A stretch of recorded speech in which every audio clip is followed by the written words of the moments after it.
week as one of our experts, I'd like to see an Indigenous team selected from those who've been through the SANFL. Yep, that'd be pretty handy, I would have thought. Yeah. That would be pretty handy. Who's the best you reckon, Wayne, that you've seen? Oh, gee, tough one?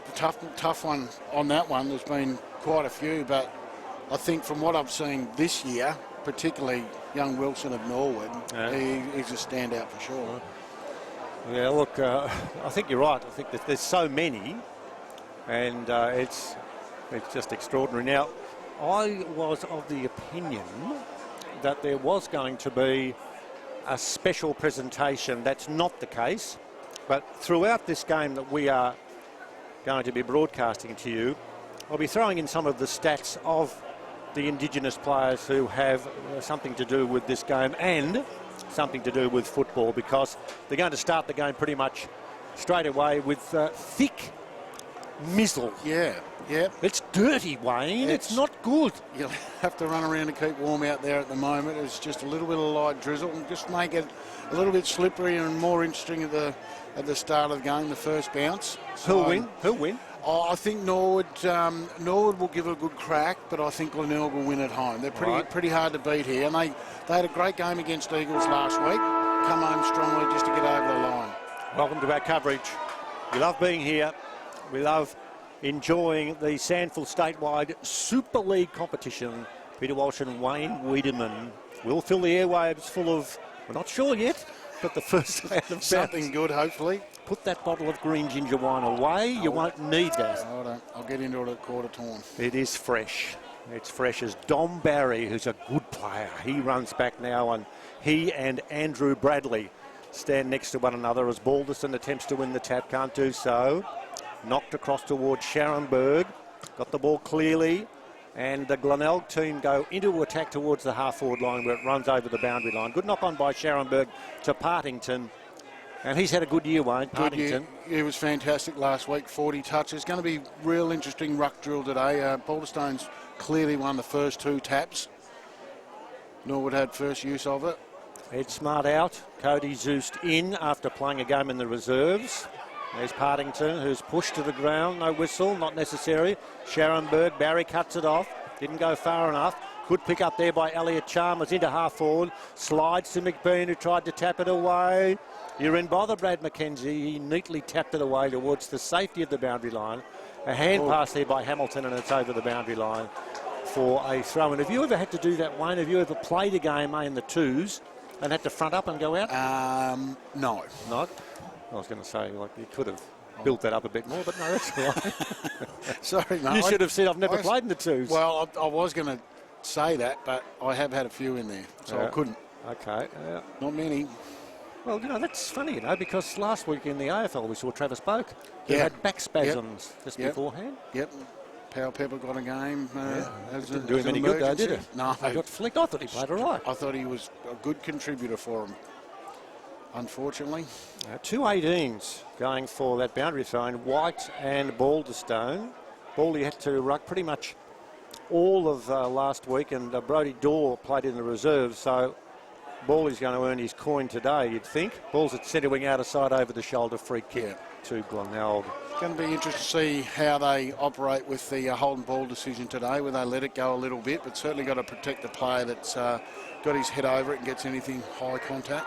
Tell me now, as a coach, the umpires go in and check the players before the game. Do you ever actually talk to the umpires about, what's the plan of attack today? Always buy them a coffee and always just give a little, hopefully they'll listen to a few things I've got to say, particularly with our forwards that may be getting niggled before the ball gets in the area. Fair enough. I'm really interested in that because the umpires don't consider themselves as being a protected species. Today we've got Mitchell Scott, Theron Philp and Sam Morgan, so if they want to listen to you, that's good value, isn't it? Yeah, no, it is. And generally they'll say, have you got anything? Is everything going okay? And we might say, look, how are you going to, wet day yesterday, how are you going to play holding the ball? And they'll just say, look, we'll make sure that we look after the high stuff and and operate that way. So generally they are. They're pretty good. Communication pretty good at amateur league level with the umpires. That's good. I'll give them a lot of advice. Well, you've built them up brilliantly then, and they'll get a copy of that. Who do you play next week? We have Glenelg Gardens next week. There's going to be a big free kick tally going your Could be a lot to them and zip to us. The reason we're talking is because nothing is happening at all. No score on the ball at now centre wing. And there's a long kick to half forward coming out to attempt to take the mark. Tahini. He's a good player. He is a good player. Saw him for the first time early in the season at Norwood. Long way from goals where he was that night. Nice long left foot kick. He's got the long sleeves on too. It's punched towards the boundary line and over for a throw in. Of course, we are broadcasting at the ACH Group Stadium. Lots of sponsors for Glenelg and similarly for Norwood, and we'll be mentioning them at regular intervals. As White and Balderston go for it. The boundary throw-in dropped a little shy of the mark, so they didn't really get access to it. The ruckman picked up by Curran for Glenelg, who kicks across the goal face he's defending. And he's going to get some space, and the space is going to be occupied by Agnew, but the kick goes further than Agnew. And there's a slip and a slide, and one of the goal kickers, Reynolds, has it and kicks poorly. It's marked by Shenton. And Shenton turns around with the hair being washed by this rain, kicks to half forward, and there will be no call. As a good call on the bounce. Yeah, probably expect to see Shenton do that a lot during the course of the game. He does free himself up a bit, gets a lot of loose balls and attacks from half back. But good to see Glenelg, even in the conditions, switch up, continue to be brave even with the conditions they are. Reynolds, of course, one of their key forwards, has kicked 30 goals and he's just off for a spell. And the ball will be tossed in at centre half forward, tossed in the air, that is. It's another scramble. No one gets near it. It's going to be like this all day. Wilson threw himself in for Norwood. Couldn't get near it. There's a couple of orange boots that emerged from the gloom. And it's over for a throw. Did you? You weren't there, were you? You didn't go orange, did you? Couldn't buy any other colour than the black Cope and Mundials in our day, Walshy. Did you ever keep any of those souvenirs? No. No, they're gone? Wore them out. That's all right. So many kicks. Right. I never left one. There he goes, Close. Close did well. Got the ball across towards half forward. Agnew's kick bounces deeply and over the line. And just on the Tassie connection too, you played a lot of superb games with Devonport, and then one of William Leach, and of course played on the coast. And we had Ruler Kelly Mansell, who was selected for Glenelg in the 21, but he's not playing. I would have loved to have seen the kid from Launceston play. Yeah, a lot of good players coming out of Tassie, and absolutely. You see a few running around the AFL at the moment doing a great job as well. Yeah, and well done to young John Noble, who played well too for Collingwood in that first game against West Coast Eagles. What a win on your debut. Oh, gee. He was so composed about it too. Yep. And his father, David, a superb player for North Hobart when playing. Yep. And so, Tassie connection doing well.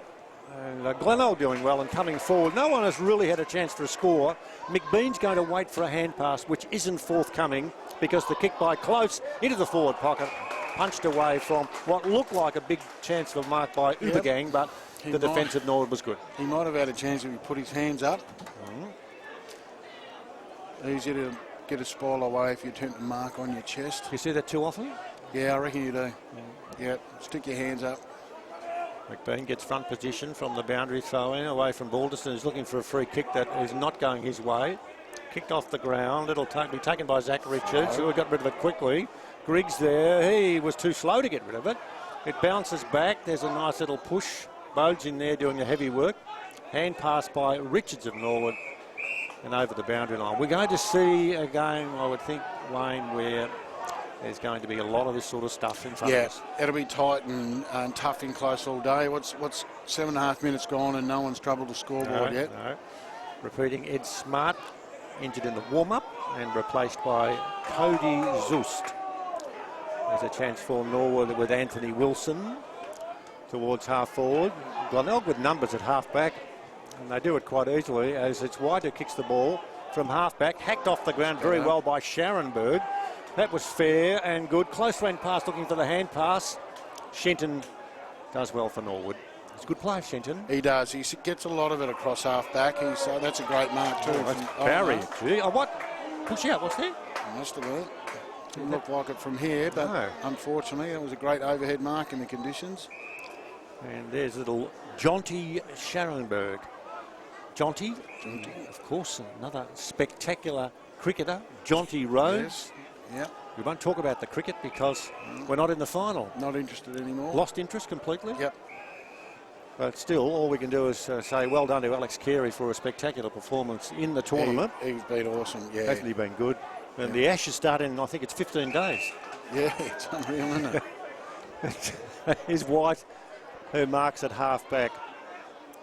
Goes for the short pass. That's pretty good, pretty accurate. He just didn't hit the ball all that cleanly, but knew exactly where the target was. And Ubergang kicks in towards the forward pocket. Space there. Bailey kicks towards full forward. There'll be a score. It'll be a rush behind as it's punched through. And Glenelg take that lead with one behind. And Norwood yet to score. Peter Walsh and Wayne Wiedemann. SANFL statewide Super League here at Glenelg. And that, of course, is the ACH Group Stadium. Yep, first score on the board. It's taken 9 minutes to get that. And I think we should start seeing some players relax a bit now and get into the game a little bit. I think both sides are kicking way too short. I think territory's the main game today. If you can get them one out in the 50-metre arc, use a bit of pace and skill. It's always going to be dangerous when the ball's at ground level today. There's Barry. Oh, his kick was poor. Marked there by Reynolds, who's too far out to score. Reynolds has gone the short pass. Now, I'm just not sure what the aim was. It's all right for us back here. Yeah. McBean was from behind, but the kick never looked like making a target. What do you reckon about that? No, I reckon he probably rushed his kick. I think McBean was running back to the square, only to double back out into the pocket and already pulled the trigger on the kick too soon. Now Bradley kicks into half forward. And the kick wasn't too bad because it's been redelivered down to Close, who kicks off the ground for a goal. What a magnificent strike off the left boot by Brad Close. 2 goals for Glenelg, 117. Norwood yet to score in the first term. We've gone 10 minutes at SANFL Statewide Super League. That wasn't too bad a thrust. No, that was quite good, and benefit of kicking it in long. I think the ball's going to travel a fair bit once it hits the ground today. It'll skid off and you'll go to an extra 10 metres, and that's what's happened today. It went over the back there. He kicked that just inside the square, and it's landed over the top of the boys and skidded on and chase after it, and a nice soccer off the ground for a goal. So, you know, today, like today, you've got to just adapt to the conditions, and a kick off the ground as good as anything today, as long as it's to advantage, and that one was. It was a goal. In the reserves, 13 goals altogether. 13 goals altogether. And I can tell you that I'll give you some further information in a sec when I find it. Have you stolen some of my notes? Could have done. Yeah, no. Made it a bit harder for you.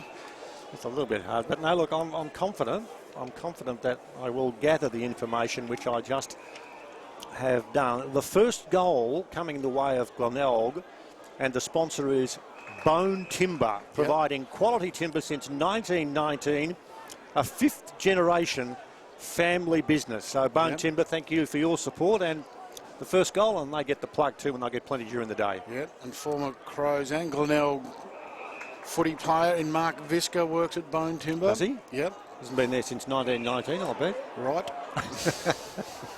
No. I hope he still works there. Oh, good. I've given him the plug anyway. Well, you have. Now, there's a mark, Glenelg, but there's some meterage that's been rewarded because someone's done the wrong thing. Little 25 there, which is helpful today.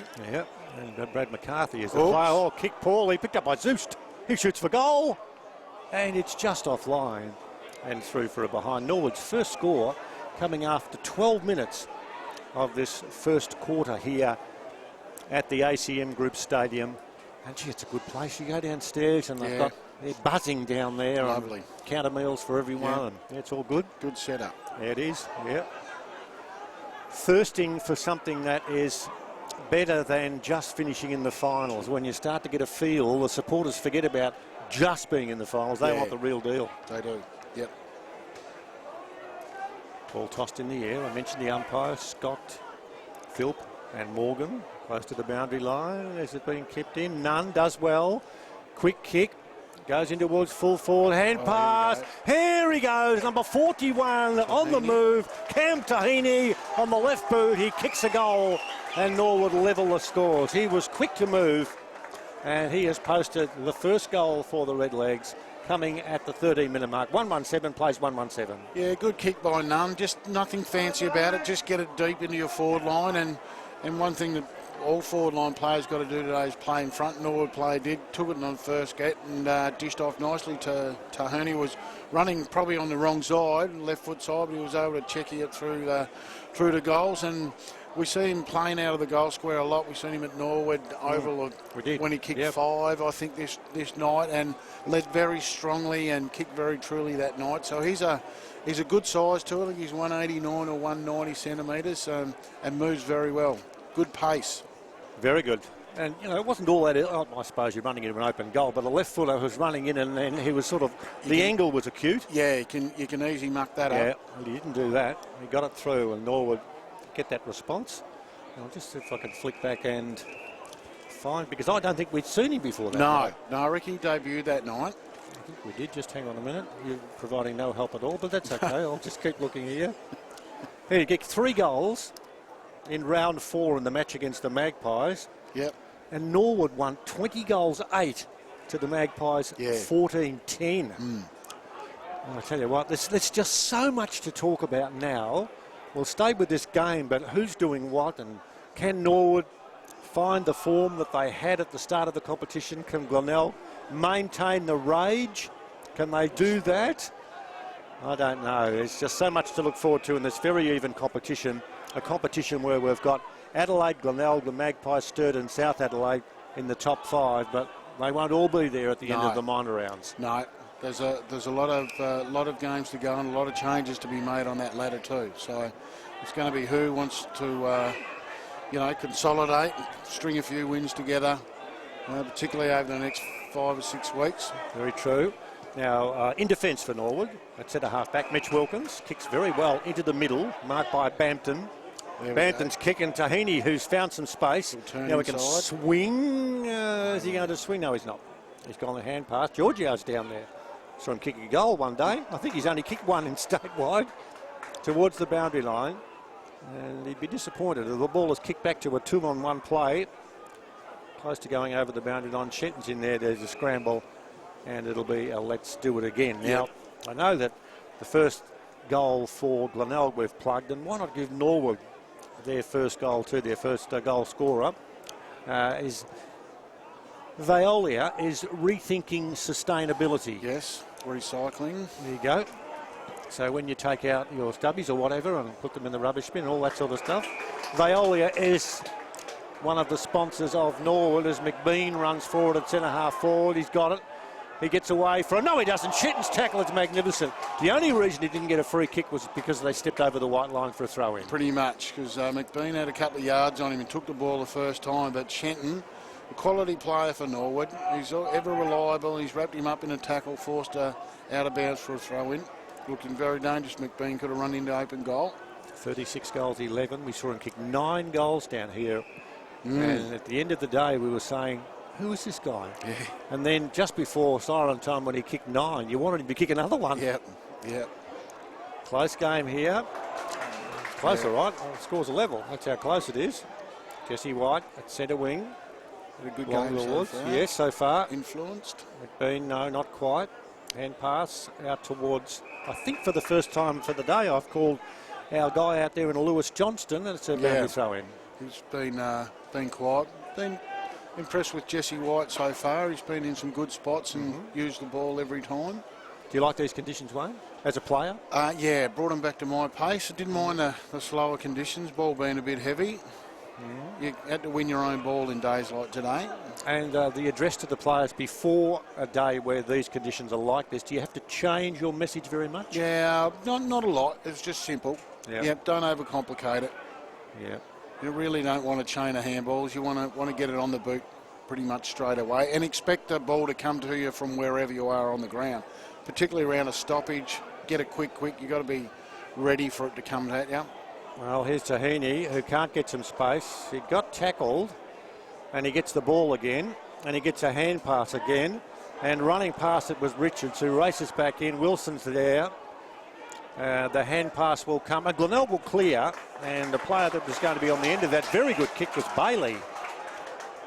Bailey with the red hair kicks across towards centre wing.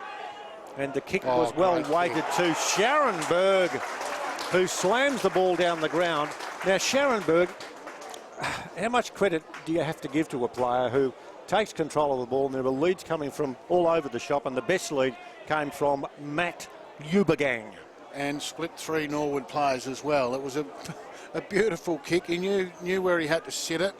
The lead was strong out in front, and 3 Norwood players couldn't influence a spoil on it. Matty Ubergang, centre-half forward, kicks for goal. Oh, and the goal umpire has just crashed into Michael Talia. Well, he's okay down there. It's either Stephen Murphy or Max Oxford, but it's a behind to Glenelg to a 1-2-8, Norwood a 1-1-7. Peter Walsh and Wayne Wiedemann for our coverage on this rather fresh Sunday afternoon of the SANFL Statewide Super League. Certainly is there. Mitch Grigg just held the play up a little bit there to find a right option. Got the ball to the wing area, but I thought he needs to influence today as well. A lot of stoppage work, big strong body. He needs to control the stoppages for Norwood and get the ball going forward. How important interchanges on a day like today, just being aware that you're going to be running those legs and you're charging through a bit of mud that you don't see very often. Yep. They'll keep their interchanges up as per normal. They'll do their rotations probably every 6-7 minutes. Yep. Keep fresh. Don't want to keep players at 100% work rate while they're out there. No time to rest. And now, Wayne, now there could be an injury. Just watching down below, Zach Richards appears to be leaving. Looks like he's got a hand injury. Yeah, he was just holding his hand there. You always expect the worst, but it might be just a dislocation that they pull can't it back get in. Come on. I think they're going to get the pliers. Drag the digit back in. Yeah, we'll see. Yeah, I want to talk about geographical geographical positions. We might do that now.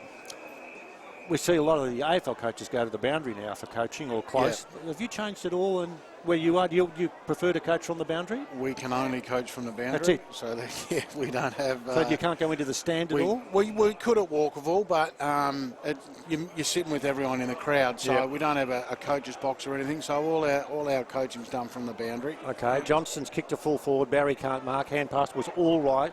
Went to Chalmers. Chalmers kicks intelligently, didn't have to lay the boot onto that ball with all much power, and White marks at half-back with the quarter having gone 21 minutes and just the 2 goals, 1 to each of the 2 teams. Short pass there by a very impressive Andrew Bradley. Had a chat with him. It's a poor kick across the face of the centre of the ground. And how have we got? We've got 3 players out there. Zoost is one who came into the side after touching the ball 18 times in the reserves because Ed Smart was injured in the warm-up and the ball's over the boundary line. There could have been a big turnover for Norwood then. They just couldn't get a clean break on it. Bad miss through the middle of the ground, particularly across half-back when it's such a dangerous position with a turnover. Eagles by 3 yesterday. We had West East by 2, Sturt by 5. And then the one that was the blowout, Port beat Adelaide by 30 points as McBean is not at the contest quick enough. Picked up by Shenton in defence. Yep. How about that for a kick? Now it's going to bounce for Joseph. Good tackle, Wilson. And I reckon he'll get a free kick. No? Fair, I reckon. He didn't have a lot of time to... He had no prior. Yep. He was trying to release the footy. Sometimes I'd say just stand there, the umpire say, well, you're not even trying to get rid of it, but he was trying to get rid of the footy. Are you along the lines, Wayne, of once the umpire makes a decision early in the first quarter, as long as he's consistent right throughout the day? Yeah, for sure. Yeah. Griggs kicked from half-back in towards half-forward. Tahini couldn't mark. Wilson tumbled to the turf. Joseph picks up. He looks like a mini Jim Jess. Yeah. That's my call. Might be well off the mark. The ghost. The ghost. He could play a bit. Bernie boy. He does. He does a bit of crayfishing down at Robe occasionally. It's hard to find, though, especially when he's got a few pots of crays. You can't find him anywhere. No. And I've looked. Can't find him. No, he's a good man. Like him. Toss in the air. Grigg actually got up. Taken by Balderston's. Hand pass to Bow. That's the skipper back into action. He bananas on the left boot cleverly to Barry. Barry, he's a chance from there. Barry's kick will bounce just offline. and levels the scores at 1-2 each of 2:23 gone first quarter. Dangerous player, Don Barry. I thought he might have just produced a nice little goal there late in the quarter. He's on his right side too. Didn't have to make the distance, as we know the ball's skidding off pretty well, and just hit the top of the square and bounced the wrong way. But that would have been very handy for Norwood going into the break shortly. Don't forget, sanfldigitalpass.com.au. There might be someone who's celebrating a birthday shortly or an anniversary and they want a bit of football in their lives. Well, that's all you have to do, and you follow the prompts and you can watch the football, any game that you want, and you can watch it again and again and again, and then jump onto the SANFL app. Zach Milbank, he does a lot of work on the SANFL app. He's got no life at all now, apparently. He just does work on the SANFL app. No, he's heavily involved in it. He's doing a very good job, and he'll be with us next week as part of our coverage of the next round.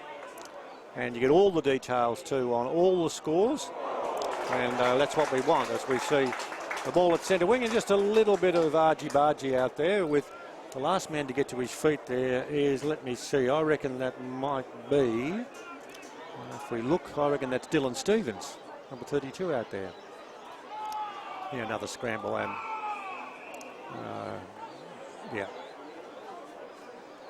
You know, once we settle into a game like this, Wayne, you sort of don't take any notice of the new rules. You just call the game. No, you don't. They're not obvious anyway. They're not obvious to everyone that's watching. Everyone's just so involved with the game. Yeah, there's another scramble, and there's an over-the-shoulder call, so a free kick for Glenelg. The one that I perhaps, when I see it happen, I think, is that really happening? That's when a behind's kicked and you run away and you haven't got to kick it to yourself. Yeah, that's right. That gets a bit, not confusing, but you think, hang on, I've followed the game for 100 years and that's never happened, but it does now. Yeah, and blokes used to get pulled up for not tapping it on their boot. Yeah, there's McBean into centre half forward. Bounce. Oh, that's a dangerous bounce, and that's an easy kick for goal.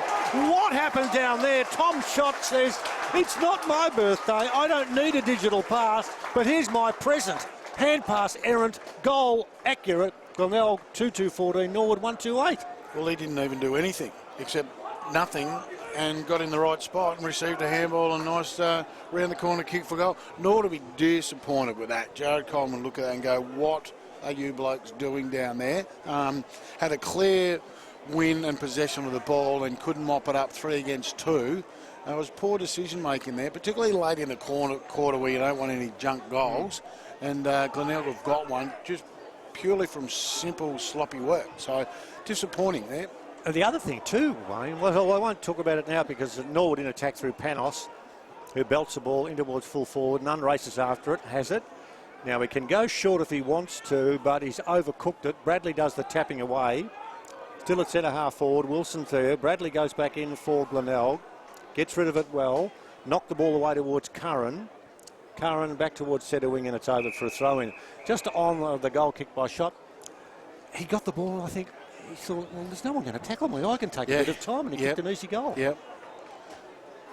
As a coach, there's not much you can do about it, but do you talk about that to your players right on quarter time now, so at the break? Yeah, for sure. You'd eyeball them and say what happened there. That was, you can't afford to make those mistakes 30 metres out. Well, not even 30 metres out, 15 metres out from goal, because that's going to certainly cost you like it just did. Across half back, you might be able to get away with it, but deep, everything's got to be very clean there. Very close to quarter time. 27 gone, only 3 goals kicked. 2 goals to Glenelg. That's a good grab down there. I reckon that might be Curran down there who's taken that mark. And the umpire's saying you can play on. Water has dissipated from the cricket area. I can tell you it was pretty ordinary earlier on. Very murky conditions. Yeah. But it's okay now. But gee, it was a bit on the messy side as Talia will do well and clear for Norwood to Shenton. Shenton's at half-back. Gee, that kick needed to be accurate. Yeah. It needed to be accurate. It wasn't. Got away with it. Siren sounds. Quarter time. SANFL statewide Super League. The game being played here at Glenelg at the ACH Group Ground, and Glenelg 2-2-14. Lead Norwood 1-2-8 for Glenelg. Close and Schott the goal scorers, and for Norwood, Tahini has kicked the goal. Winners are out there looking to kick long, and the first one opportunity on goal that they had that the big fella missed was a beautiful long pass from Johnny Shanenberg running across the wing. 50-metre kick that split 3 Norwood players to marking forward line player. A couple of soccers off the ground where we got our first goal from a soccer, just from a long ball kick in. I think that Glenelg have perhaps adapted to the conditions a little bit better, or probably used them better. Taken a few more possessions out of it and got the ball forward. Norwood may have more possessions, but I think that Glenelg have certainly used it better at. I like what Mitch Grigg so far. He's been tough around the contest. He's dished it out 6 times to his teammates. And Andrew Bailey's a good kicker of the footy. He had 7 of those so far, and it's going to be one of those days we're going to not notice a lot of things that they do, because it's nice, tough, in close footy. Not much in terms of scores. 2-2 to 1-2, close and shot. The goal scorers for Glenelg. Tahini, the goal scorer for Norwood. The late change, we saw Zeus, and the big change, of course, was missing in action Ed Smart. Zeus plays in the reserves, but Smart was injured in the warm-up. Yeah. And we're about to start the second quarter. It's the SANFL Statewide Super League. Peter Walsh and Wayne Wiedemann. And Jeff is our cameraman, who has got enough gear on now to visit Antarctica and stay there for about a month and not feel the cold. Shenton's kick from half-back trickles towards the boundary line and goes over. So last touch rule, and Glenelg want to go and make it really difficult for any team that visits their fortress. Yeah. They want this to be a ground where you think, uh-oh, I don't want to be here. McBean took a mark. His kick was pretty strong, but there was no one forward to take a grab, was there? No, there wasn't. I don't know whether he hit it to the right spot or not, but Norwood marked pretty much uncontested, and he had a few mates with him as well. So, yeah, may have hit it to the wrong spot on a set play from that position. Shenton was the player who kicked it out of trouble. And Bradley's kick. Bradley picks up disposal number 12, and he kicks to a goal scorer in close. Close slams it down towards full forward. Talia, who was involved in clearing earlier on to Mackenzie, who's enjoyed a very good season indeed, knocks the ball away, and a chance for a bit of a run out of defence there by Zeus. Now the kick to centre half back, a missed mark. Norwood the chance, but they're not going to get it because it's grabbed out of the pack and kicked forward by Partington. Oh. And the bounce goes through for or behind. He's a busy player, isn't he? He's a busy player, gets a lot of it. I like the way Talia is playing McBean as well. He knows he's got him for height, and he's just not letting him getting around him and getting out on a strong lead. So Glenelg have probably got to hold that ball up. If they're going to make McBean their main focus going forward, they've got to wait till he's clear before they can kick to him. Well, he's a big player, all right, with 36 goals for the season. He's all right. Now, ball's back at centre field.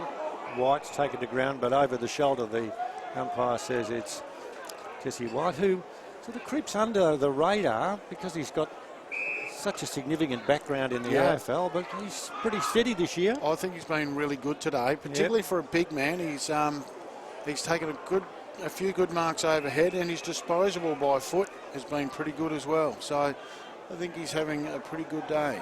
He's just dropped back to really in the middle. He's watching what's going on. No one's with him. He's just standing there. And if the ball comes out in a hurry, he's there to bombard it back into the forward line, which is where it is at the moment. McBean from behind towards Panos with the tap, and they slide over the boundary line for another throw in. We saw Tahini with the long sleeves on. Were you a long sleeve player at all? Never. Never? No. Not really, even in Tassie, was flex those muscles. Remember that horrible day we played Burnie at Devonport, and you couldn't even see the other side of the oval for hail and rain and wind. Well, my fondest memory, I know we're digressing, but we just like to talk football, is Michael Tuck wore short sleeves in the 1987 grand final against Carlton because it was so hot. Yeah. First time I've ever seen him do that. Didn't do Hawthorn any good. No. I just see Tahini running around, the young one. Yeah. And they look a bit different now for the long sleeves. Yep. Yeah, the blue sleeves on. Yep. There we go. Now Griggs a chance at centre wing. And here goes Barry, who's got long sleeves on. Dom Barry at centre wing. Toe pokes to half forward. Just a little jab. He didn't kick it all that hard. Stevens has it. In trouble here. Now Barry was running away as Stevens gets it again. Oh, they're messing around Norwood. There's a lot of handballing. Would there be any chance you just kick it? Yeah, and that's what they've eventually done. Tahini flew from behind, but nowhere near getting near the mark. Gregson's there. It's over the boundary line for a throw-in. Oh. Is it? It's played deliberate. It was. Yeah, oh, okay. played deliberate. So nothing happening in this quarter except just the one behind to Glenelg, who 2-3 to 1-2. Great catch. And that's a good mark over there. No, the kick is good, and it's marked by Agnew. Who was that over there? Well, 2 in 1 set. There's 2 on 1. Oh, off the ball. It's a decent sort of shepherd, which enables Bradley to run forward. And the shepherd, that was from Will Gould. He put the shepherd on all right. Hand pass comes forward. And Partington tries to kick the ball, but it's over the line. Young kid. Wasn't it? Yep. He said, excuse me, this is my signature moment. Yep. I'll stamp something on the game right here. The coach would love that, wouldn't he? Oh, yeah. Yep. Young bloke standing up for himself. Boundary throw in. McBean's there. Balderston has the ball and lost it. Hand pass comes out to Shenton for Norwood. Oh. He's kicked a half back and he just kicked it just a little bit heavy, and here's Bradley again. He owns this football. Yep, he's burnt it a little bit today. Shenton, he's got a lot of it. He's usually quite good coming out of half back, but today he's turned it over a bit. Speak of turn it over, Agnew took the mark, and I thought he was going to have a shot for goal. Well, he went the short pass, and it was marked by Bode, who was 20 metres away, and he kicked it straight to Bode. Yeah. Tahini, he gets the kick. And it's marked out there on the centre wing by Elliot Chalmers. It kicked a kick to the wrong players. Yeah, both coaches will be frustrated with that. They're both shot on goal and an opportunity to go forward into space and kicked it straight back to the opposition. And with the weather conditions as they are, I'm hesitant to say we'll get more rain, but it's gluey and slippery and muddy there, so it's not going to get any better. No. White wins the tap away, but Barry will intercept for Norwood. It's a better kick. Kick it 60 metres. That's a decent kick to half forward. It bounces and goes over the line for a throw in. 2-3-15 to 1-2-8. SANFL Statewide Super League. Wayne Wiedemann and Peter Walsh here at the ACH Group Stadium. A stadium where Glenelg have enjoyed some significant success. If they win today, they're on top. Barry's kick out of trouble, missed by Joseph. Yeah. Wilson runs over him, and it's another throw-in. Yeah, starting to get in some dangerous territory now. Norwood need to make something of this. And half a dozen minutes gone in the second corner. It's only the second time it's been in their forward 50, so they've got to make something of nothing here. Sermon, I don't think has touched the ball. He's standing at full forward, and with him and standing him as, let me see down there, that might be Scott down there. Oh. As we're going to see out of the pack, Hamilton's kick for the Norwood side, and he slaps his hands together because it skids away and goes through for a behind. Norwood a 1-3-9. Glenelg 2-3-15, as I said. SANFLdigitalpass.com.au. That's where you'll find us, and I guarantee you'll enjoy the spoils as we are here. And we're seeing Grigg now over the top. Hamilton, will he give to Wilson? He does. Wilson, will he kick a goal? Yep. He does. Yep. Goal Wilson. Norwood get the first of the second term. Scores level 2-3 to 2-3. And we have in this term played a matter of 7 minutes. Finally, Norwood put a string of possessions together. They pressed pretty hard. Norwood got away with, just kicking a point. Glenelg quick kick in. I thought it was almost a mark there. The ball hit the ground. A succession of handballs. And if you're going to want one bloke on the end of a chain of handballs is young Wilson, because he slots them through every time. And that puts a little bit of pressure back on the Glenelg. They've had some opportunities. They had a bad kick at goal there before where they turned the ball over. But Norwood pressed really hard there. They had a lot of numbers around that congested situation. And chain of handballs end up with Wilson with a nice kick around the corner for a goal. Wilson's 16th goal for the year. And this has been a good few minutes for Norwood. Just kicked the one goal, but Gerloff tries to put them into attack. Agnew was taken high. No whistle. Did you ooh and ah for that? Do you think it was a goal? Yeah, a little bit. But I think both sides have got to get the ball into their 50-metre arc. I think the game's going to be at a standstill between the arcs along the wings area. If you can just play on and kick long into your forward 50, I think both opposition teams are going to be, it might be a bit high, both opposition teams are going to be nervous. Now, Agnew went the short pass, and it looked like there was a mark for Glenelg, but there's a Norwood player in Wilson who's getting to his feet, and it looks like it's a free kick to Norwood. Yeah, it's coming off. Well, I didn't see what was happening, but I can tell you that I didn't think it was too bad. he's hanging on to the guts out there, Wayne. He might have a bit of a rib problem. Yeah. He might have got a whack in the guts. He's not the biggest bloke going around, No. so he's he probably finds the bumps a little bit harder to handle, but... Yeah, true. And Zodi just comes on. He probably says when he finishes the game, do I get 2 payments today because I've played 2 games? Yep. Glenelg's close, takes the grab and kicks Well into the done. forward pocket, and it's marked by Liam McBean on a very acute angle. Very cute angle, probably not where he wants it, but they'll take a shot on goal, and anything can happen when you've got that. But I was particularly pleased that Glenelg player there. I'm not quite sure who passed it to him as I was watching what McBean done, but Bradley Close just waited till McBean got free, where Tarley Ben held him up quite a bit in this game so far. He's gone the left banana. It's short. Well, it didn't make the distance and has paddled through for a rush behind Glenelg, 2-4-16. Norwood at 2-3-15. This is the SANFL statewide Super League coverage of this match this afternoon from the ACH Group Stadium. SANFLdigitalpass.com.au. That's what you do to visit. Follow the prompts and you'll be able to log on. Subscriptions are very, very minuscule to say the least. And don't forget, get onto the SANFL app, and what you can do then is you can listen to our coverage as we're going to see Tahini hung on to free kick Norwood in the square. Yep. That was there, wasn't it? Yep, absolutely. And that's why you got to get it in your forward 50 one-on-one, because it makes the back line players nervous as hell. I mean, there was hardly anything in that, but the ball coming in, Glenelg player not knowing where the ball was, all Tahini had to do was look like he was leading. He got checked, umpire saw it, and he's a shot on goal. So it's dangerous when you got the ball in the 50-metre arc, and you're not going to get it in there too many times today. So got to make every opportunity a winner, and to do that, you've got to get the ball in there a lot quicker than what both sides have been doing. He's doing a Ben Brown. He's gone back about 30 metres. Yep. Now he's on his way in, left foot towards goal. It's a goal. It doesn't matter how far he goes back if he can kick accurately. And he's kicked 2, and Norwood lead in the ball game. Yep. Norwood outside the top 5. They need to start stringing together some wins, and they at least now have grabbed the lead at 3-3-21 to Glenelg, 2-4-16 after 12 minutes in the second term. Bit of momentum change, I reckon, Walshy. I think the last 5-6 minutes, the momentum shifted Norwood's way. Glenelg haven't put a lot together, haven't looked as focused as I was in the first quarter, or moved or controlled the ball. I think Norwood in the last 5 have certainly controlled the pill, had the ball in their forward line a little bit more often. They just need to probably back it up with another one. And they get a free kick out of the middle. Opportunity. And on the move. Matthew Nunn kicks across to where we are, which is handy. It's marked by Stevens.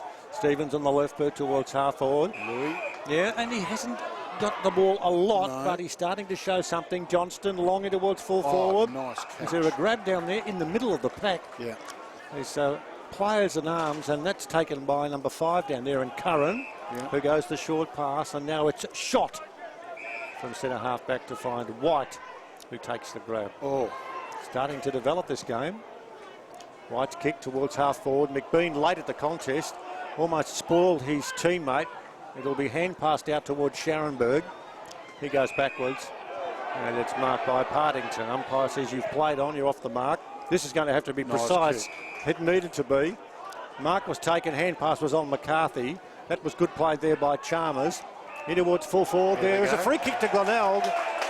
Locals are saying we're very, very happy. Umpire Onsong saying some interference before the ball had arrived at its destination. And when you hear that whistle blow and you reckon you're a chance there with Luke Reynolds, you're a big chance for a score.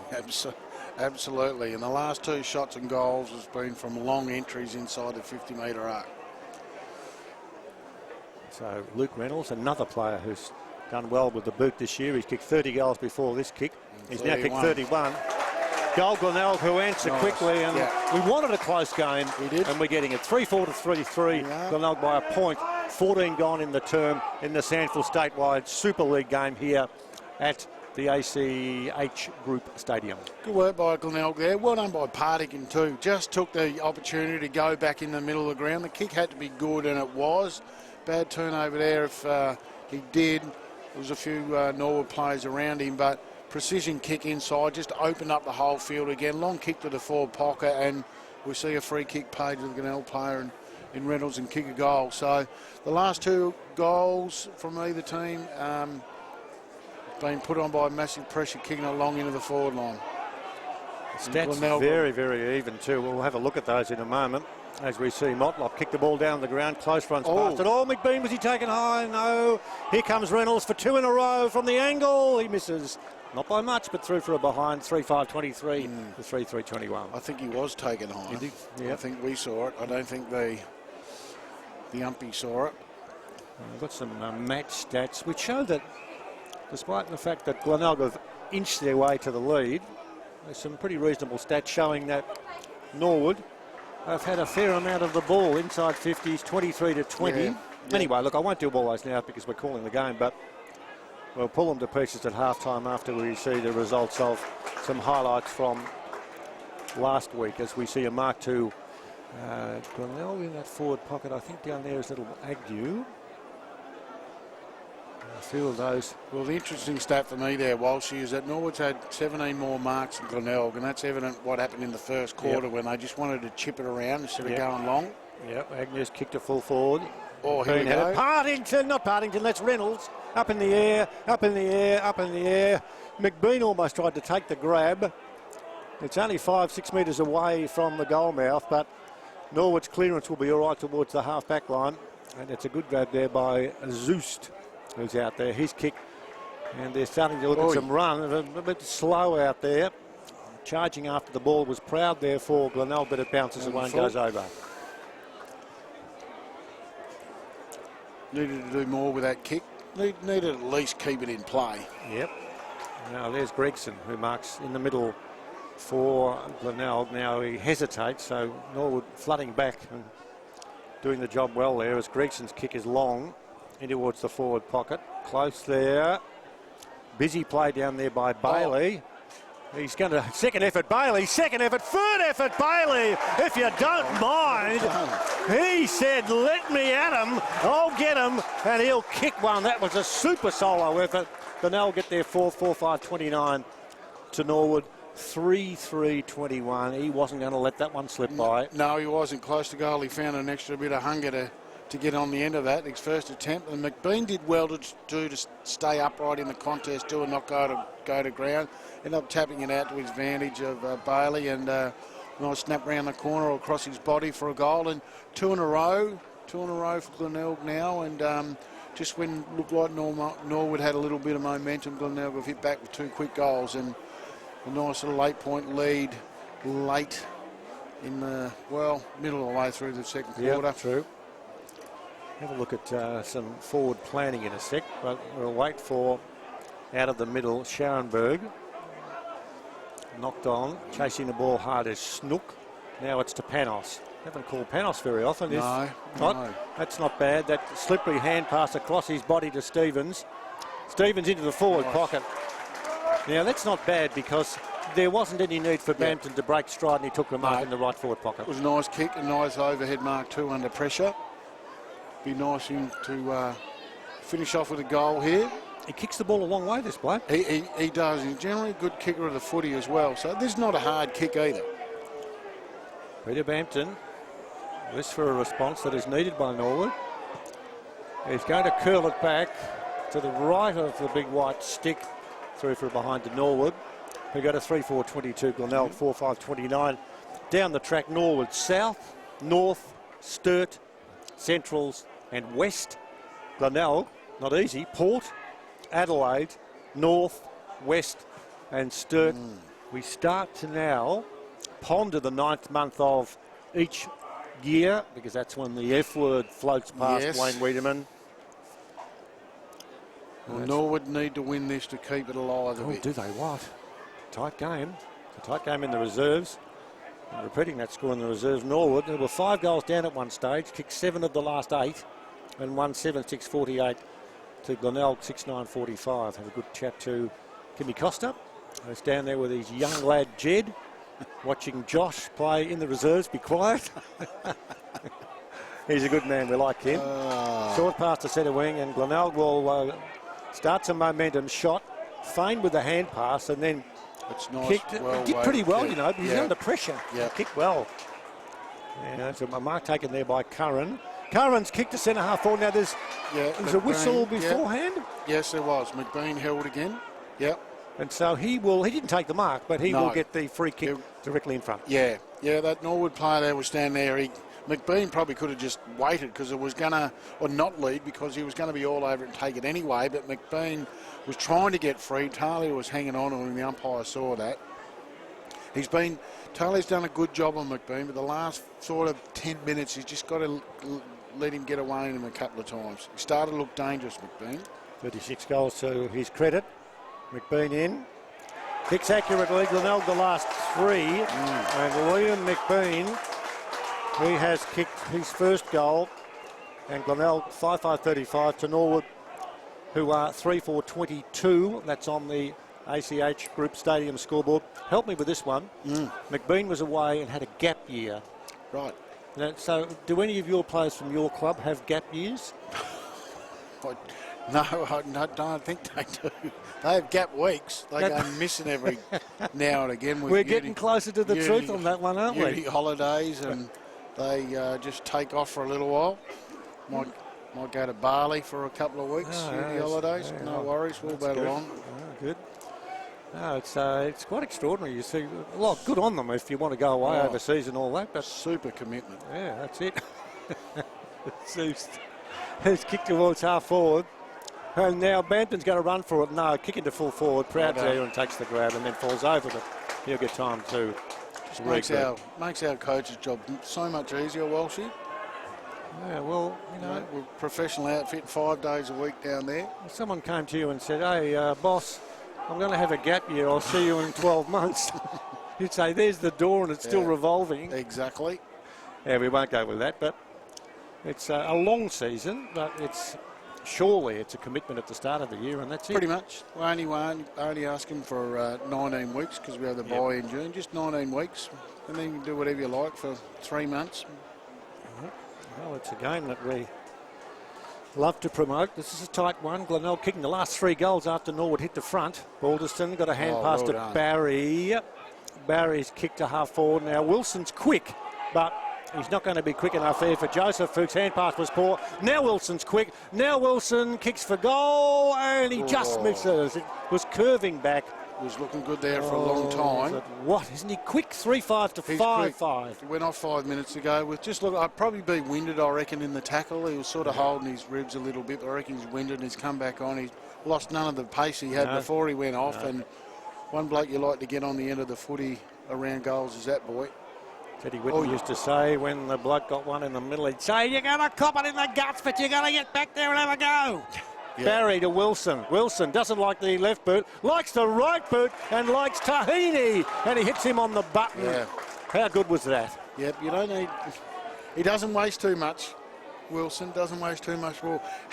Also had a thought, I reckon, as well, going through his mind that he might just bang that on his left foot or check side it round the corner. But Tahini sitting there all on his own, he thought he better do the team thing here, otherwise he might have been in trouble a little bit. But this would be a good response from Norwood, keep him in touch. He's kicked 2. He's only 20 out with a 45-degree angle. Tahini shoots the goal and kicks that 3. That's equal PB, and Norwood get that very important goal and move to 4-5-29 to Glenelg for 5-5-35. This, of course, is our coverage of the SANFL Statewide Super League, and it's coming to you courtesy of the Digital Pass. Peter Walsh and Wayne Wiedemann. Tell me, Wayne, about an ability to be able to feel confident on both sides of your body. You were a prodigious left foot kick. Yeah. Did you kick on the right foot often? No. Can you remember ever? No, I can't. Oh, well, there's probably, I can't specifically say when I did, but I reckon I did a couple of times. But we were always told, Cornsey said, just be proficient enough in your opposite side to get you out of trouble. But we always want you kicking on your preferred foot. So I was pretty happy with that. But left footers don't get into trouble as often as right footers do. No, that's a fair call. No, look, I'll just keep on that one in a sec. But Barry's going to kick Norwood into attack, and Bampton comes out and takes the grab. Well, no, he doesn't.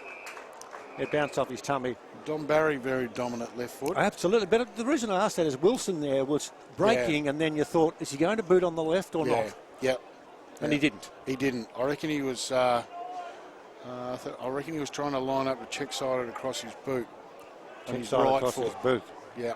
Someone said that to you 10 years ago. You'd say, what language is that? What's this bloke on about? That's I know. what I would have said. How are you going with your ground balls? Okay? Yeah, good. They're quite comfy. Oh, good. I'm happy about that. All of the terminologies that are used now. Contested ball. Oh, yeah. How about just winning the pill and giving it to your teammate? How many statsmen have you got? None. No, okay. Well, we won't go there. No. Now, we're going to see a kick in towards full forward. I'm not sure what was going on there. Joseph will be on the end of the short pass, and the relieving kick for Glenelg coming at the 25-minute mark. They lead by a goal, and they've got, well, not too sure how much to go left in this match. Kicked around towards the half-back line, down in front of where we're broadcasting from the stand, and we're seeing Motlop take it. They're all calling for it. He gives to Joseph by way of hand, who gives to McCarthy by way of hand, who kicks to Reynolds, who takes it, not quite. Almost had it out of bounds at this boundary throwing. Good attempt here. Just ramped up in the last couple of minutes, close to half-time. Glenelg would like to score one.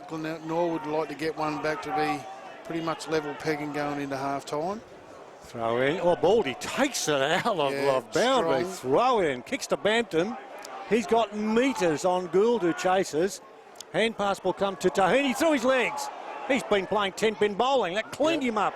Down they go. Free kick in the back. Free kick Glenelg. I reckon that was a set play there. Baldy catching out of the ruck, wheeling around on his left and bang it 30 metres out and on the fat side of the oval.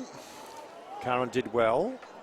Off to Scharenberg across towards centre wing. It's out of bounds on the full. At half-time, we'll quickly analyse what's been happening in this game and then some happy snaps of what's happened in the way of football from last week. Never too far away from the action here. Don't forget, you can jump onto the SANFL app and have a look at the stats and the goal scorers and the games that are pulled apart. There's none for Norwood at halfback. Goes all right to Talia, who's up from fullback on the centre wing, and his kick is marked by Barry. Barry's boots are really spivvy out there, aren't they? Yep. Yeah, short pass to Shenton. Shenton all close to the boundary, marked by the skipper. I'm glad that he's back too. He's a good man. Jace Bode gives to Barry. Barry goes in circles, gives to Bode. Oh, he's taken the ground. And they're going to get pinged, I think. Not quite. Good tackle, Curran. Well done, Motlop. And that's a good knock on.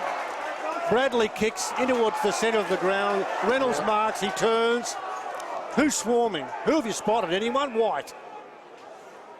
Short pass, and you could hear the roar from the Tigers because they knew if they could get an intercept. Just had no one forward. That was all. They had all up on the ball, putting pressure on it, and got the fast break, but there was no one over the back. Gregson got to Agnew. Here's McBean. And there you go. And I'll blame that passage of play on Jace Bode. Down below us. Down it, took a nice mark, went back, handball to Don Barry, running on his right foot. Oh, there we are. That's what we're talking about. Don Barry gets into trouble, handballs back to Jace Bode, who then tries to get inside and beat two blokes and turn the ball over. So I would have thought a captain of the side played a lot of game of footy, would have realised that, handballing to a player running past on his non-preferred foot is just danger. He was 70 metres from goal. He just could have banged it long to the top of the square and put real pressure on Glenelg. Now they're having a shot at it. 55 out, McBean. His kick has the distance but not the accuracy. It's blown out on the full. So a free kick to Norwood deep into time on 28 minutes gone. Just a goal the difference in our SANFL Statewide Super League match here at the ACH Group Stadium. Significant it's a chance to come down and have a look. You've got to come down and have a look. Go inside, check out the leaderboards that are all up to date. Love that. Plenty of grassed area. Yeah. Nice spot where the old grandstand used to be, the old change rooms. Yeah, it's good, all right. There's no doubt about it. Very close to half-time. Shenton in defence. And he's just hanging on. Of course, they know how long there is to play. 6 goals kicked in this quarter. And there you go. And it's half-time. So Glenelg 5-5-35 to Norwood 4-5-29. At quarter time, it was 6 points the difference. At half-time, it's 6 points the difference. For Glenelg, single goal scorers, Brad Close, Tom Schott, Luke Reynolds, Darcy Bailey and Liam McBean. Norwood have 3 goals to Cameron Tahini and 1 to Anthony Wilson. We'll get some highlights of the previous round in a sec, but Wayne, your thoughts on the first half? Glenelg up by 6 points at the half-time break. The only multiple goal scorer, Cam Tahini, with 3. What do you reckon after a half of substance being played in very gluey conditions here at the ACH Group Stadium? Pretty much what we expected, a nice tight... Murphy and Max Oxford. Half-time, only a goal the difference. A twist in the tail in the second half. I don't know. What do you reckon, big fella? What are your thoughts? Yeah, wouldn't expect much to change in this third quarter. I think both sides will come out and be very careful about the way they go about their business, particularly early. They don't want to make any mistakes early. They want to make sure that they do things the way that they want to do them, do their business properly, and not give the opportunity to the opposition team. Goals, as we know, only 5 to Glenelg, 4 to Norwood. You don't want to cough up an easy one. Norwood have already coughed up an easy one today. But I think the third quarter will be a pretty even contest again, and I think both sides will make a bit of a charge at it in the last. See Michael Virgin out there for Glenelg. I don't remember calling him in the first half. No. He's out there now with his orange boots on. Yeah. So maybe he's seeing a little bit of this game for the first time as we see the third quarter start. Motlop not quite. Couldn't get near it. Hacked out of the middle by Gerloff in towards half forward. And it's well gathered in defence there by Curran, who's a very good player. Curran for Glenelg towards the half-back line.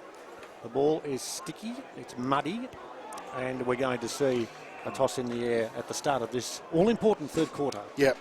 Yeah, both sides will be wanting to get the first goal on the ball, but not cough one up and give one to the opposition. But Glenelg have given away a free kick there in the ruck to Big Balderstone. He gets a few, he gets himself in the right spot and sends the ball long, deep into the Norwood forward line. Decent sort of a kick, picked up by the man we mentioned, and that is Michael Virgin, who from half-back delivers all right towards centre wing. Pass on to Reynolds. He looked for the free kick, not there. Barry has it. This is danger. Barry bombs towards centre half forward. Virgin's going to get his second stat. He's enjoyed his role so far. Now that's number 3 because he kicked the ball across towards his teammate there in Scharenberg, kept on running. So Virgin doing very well with the ball. He gets another one. He's got 4 stats there. And he's not going to get the next one. This time Reynolds takes it. Oh, shocking kick from Reynolds, cut off by Grigg. Grigg's kick now, and it's knocked towards Talia. Is that up there? No, sorry, that's Sermon, the big man, who hasn't touched the ball. Been very quiet. And the short pass is on, and the ball is going to be marked, and easy as you like is the play on. Play on is a shot for goal from Gerloff, and he's kicked it through. Good start from Norwood. They've shown some intention early. Good switch inside there. Saw Gerloff on his own, rather than have it blaze away, chipped inside. I thought Gerloff was going to go back off the mark, but all of a sudden he's played on from 35 and slotted it through. Scores level, ball back to the centre, game on. Veolia, one of the major sponsors of the Norwood Football Club. They've got a few too that are right behind them. That's rethinking sustainability. They'll be able to recycle that only coffee cup that you have up here. Yeah, well, things did happen earlier on, but we weren't put off by the fact that the game started early. We were here all right, and this is developing. Yeah, we're going to see some movement this time from Bradley, who's done very well to the centre wing marked by Partington, who's doing well in the Digital Pass Player of the Year award. Yes. We'll check the votes there a little later on. Close does well to Motlop. Motlop's kick. Nice. It's a good kick from Motlop, but I'll tell you what, it was not a bad mark at all coming down the ground there from Shot. Shot's kick in towards full forward Reynolds. Use of body. And there'll be a bounce directly in front. 25 out with Glenelg in attack. Yeah, it's good passage of play there from the half-back line right through the half-forward line. Talia on top of things to Gerloff, who kicked a goal recently, so he's at the other end of the ground. And there's Grigg, who'll get a hand pass off. He's looking for Panos, and Norwood will work it out very well indeed. Not yet. Not quite. Hamilton, the ball hacked off the ground in towards the half-forward line. Joseph has it. Now his knock-on was good to Bradley. Bradley's kick wasn't. Joseph kept on going. And over the shoulder is a call. He'll get a free kick. Showed a lot of courage. A lot of courage. Great commitment to win that ball. Particularly going up a bloke like Mitch Grigg, who's built pretty well. He is. Bradley following down the ground, takes the mark, goes the short pass. Marked by Gregson for Glenelg. Oh. Yeah, Gregson, that's an up and under. Yeah. Didn't get off the mark. No, he didn't. Punched away to the front of the pack. Snook. Now that's all right to Motlop. Back to Snook. Back to Motlop. Motlop, his target is McBean. Is he being held? Yes, he is. Free kick directly in front. 20 out. Yeah. Oh, the life of an umpire must be tough. Was that so blatant? Yeah. Was it? Okay. Yeah, it was. I thought he should have got one before when they kicked long in and Reynolds nearly took a marker in a strong contest there. McBean had led out to this pocket and ducked back inside, and Talia was hanging on again, and that was clearly hanging on the goal square. And Backman always worry with a high ball coming in, like up against an opponent that's probably got a foot on him. So the only way he's going to beat him is try and restrict him and not get caught. Directly in front, 25 out, bread and butter for the key forward in this competition. The umpire has to move a little bit to his left, but it's a goal. And Glenelg get that one back and lead by a margin of 6-5-41 to 5-5-35. Just stay on this for a minute. The size, the height of McBean and Mason Cox for Collingwood, who no one is nowhere near as tall. No. How do you psych yourself into saying what's the right way to play such a tall forward? Yeah, well, I think in this situation, Taylor's not small either, but you can't go one-on-one with him. I think you've got to play off him like Ben Rutten used to do, play off him and come through with a strong spoil. He's a tall man. We've got to find a way to beat him, not just keep giving free kicks away all day. True. You've got to find another way. Now Grigg into half forward, Tahini, well tackled, ball hits the deck, it'll be Scharenberg. Joseph running past, but Motlop takes it back from Scharenberg.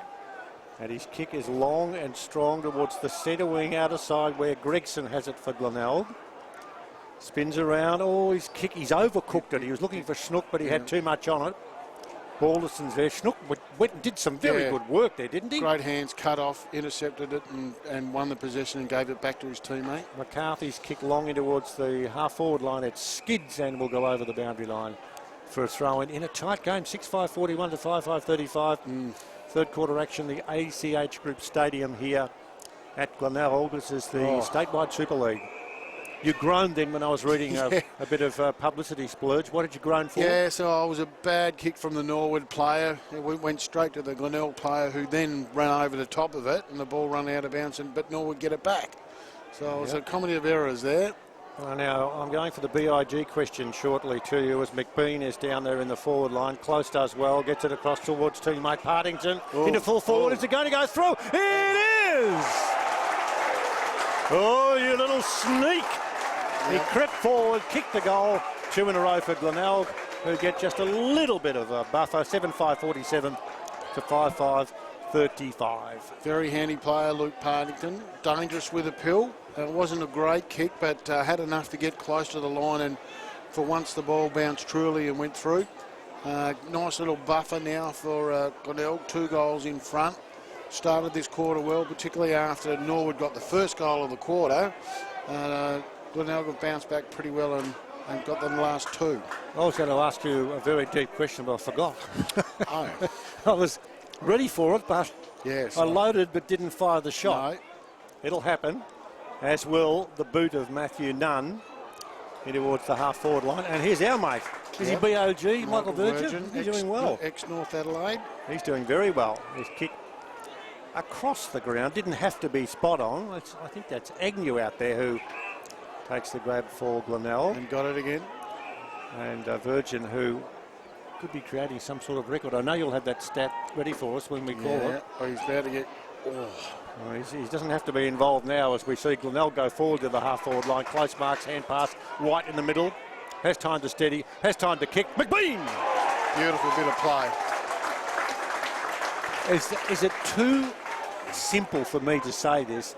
That was like a training drill? Yeah, pretty much. That was pretty much a set play. Or but the way they want to transfer the footy from half back, it was a nice switch up.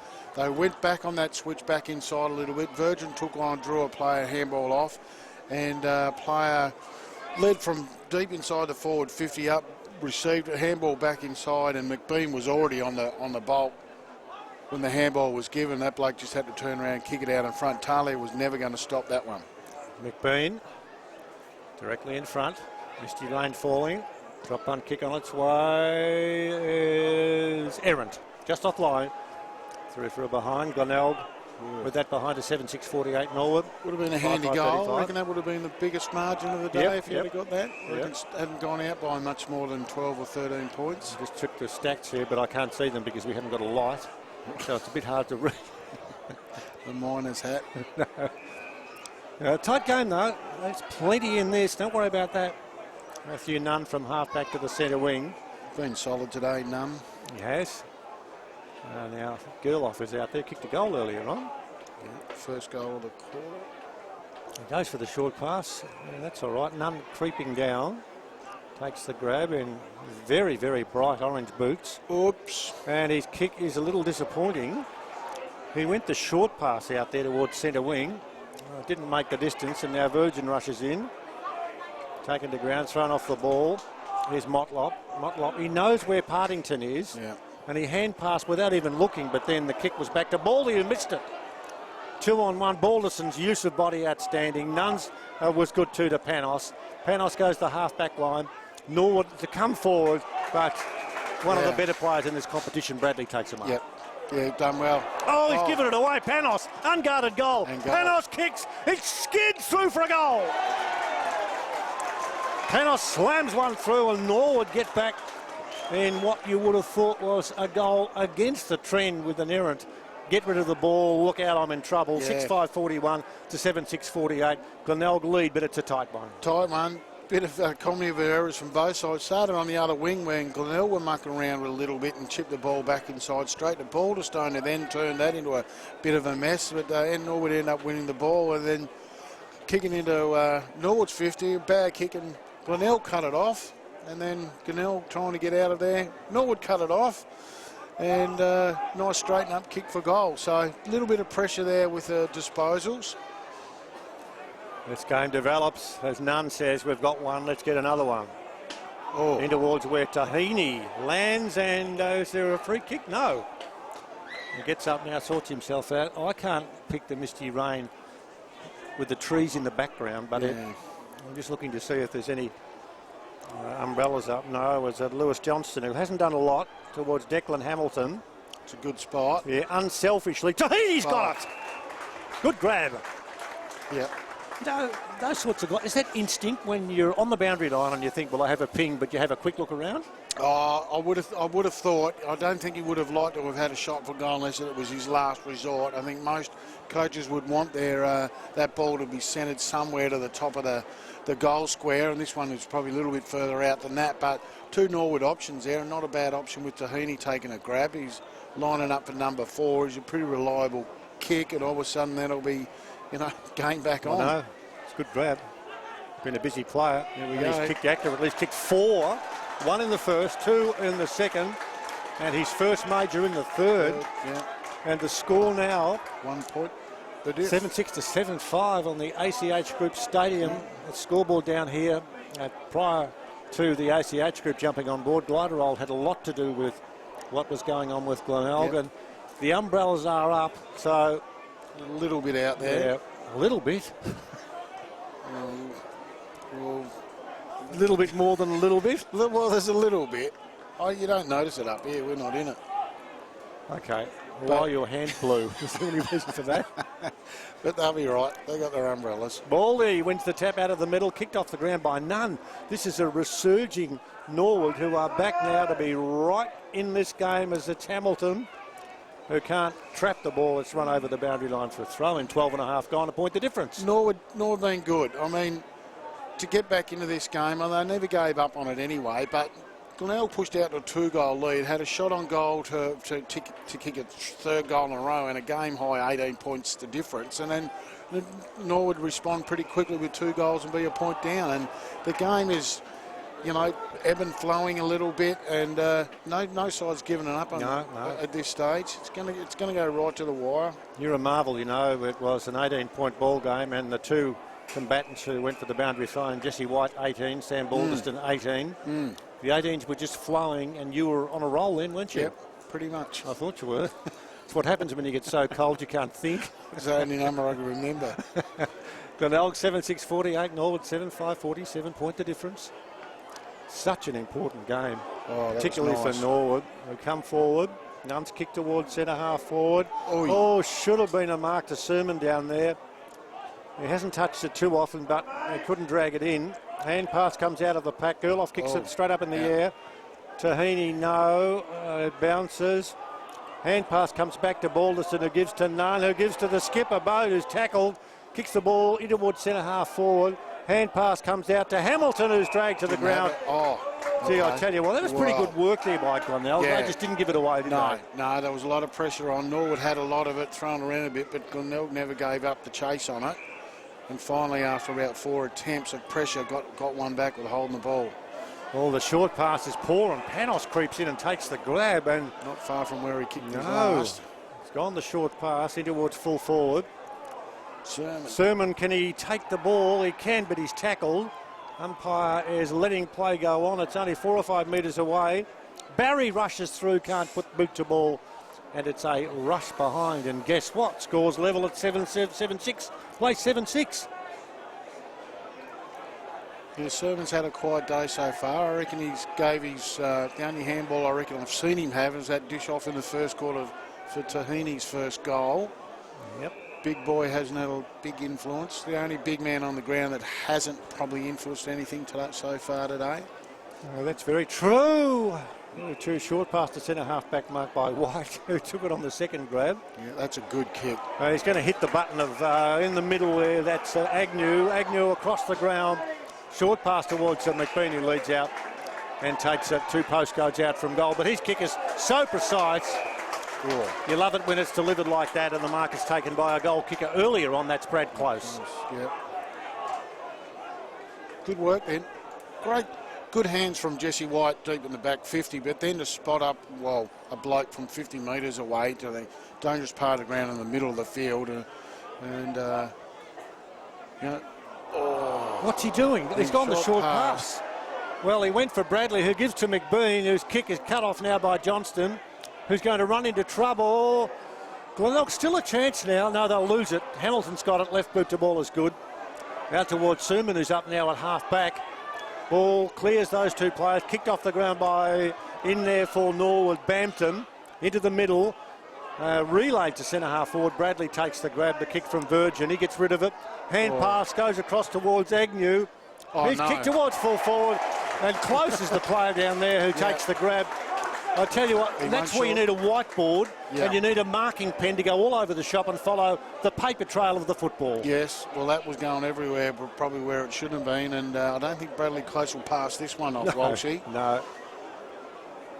Passing is one thing, but he just didn't look like the pass was going to hit the button. No, he just didn't lift the leg. He tried to bull it a little bit. He just had to, I call it poor police. He just kicked the ball with a bit of air out in front.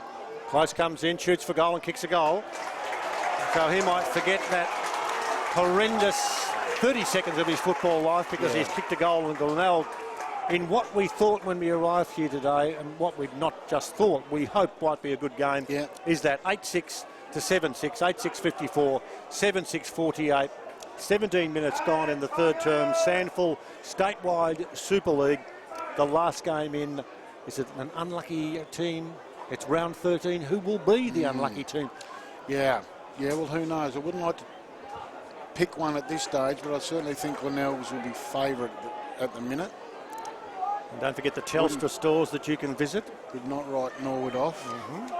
Just down the road if you want to pop in and say hello. Of course, Glenelg being well sponsored by the local destination for all your technical needs, the Telstra store. Neat hand pass, Motlop got the hand pass from Shot. Thumping kick, McBean's a chance down there. Can't take the mark.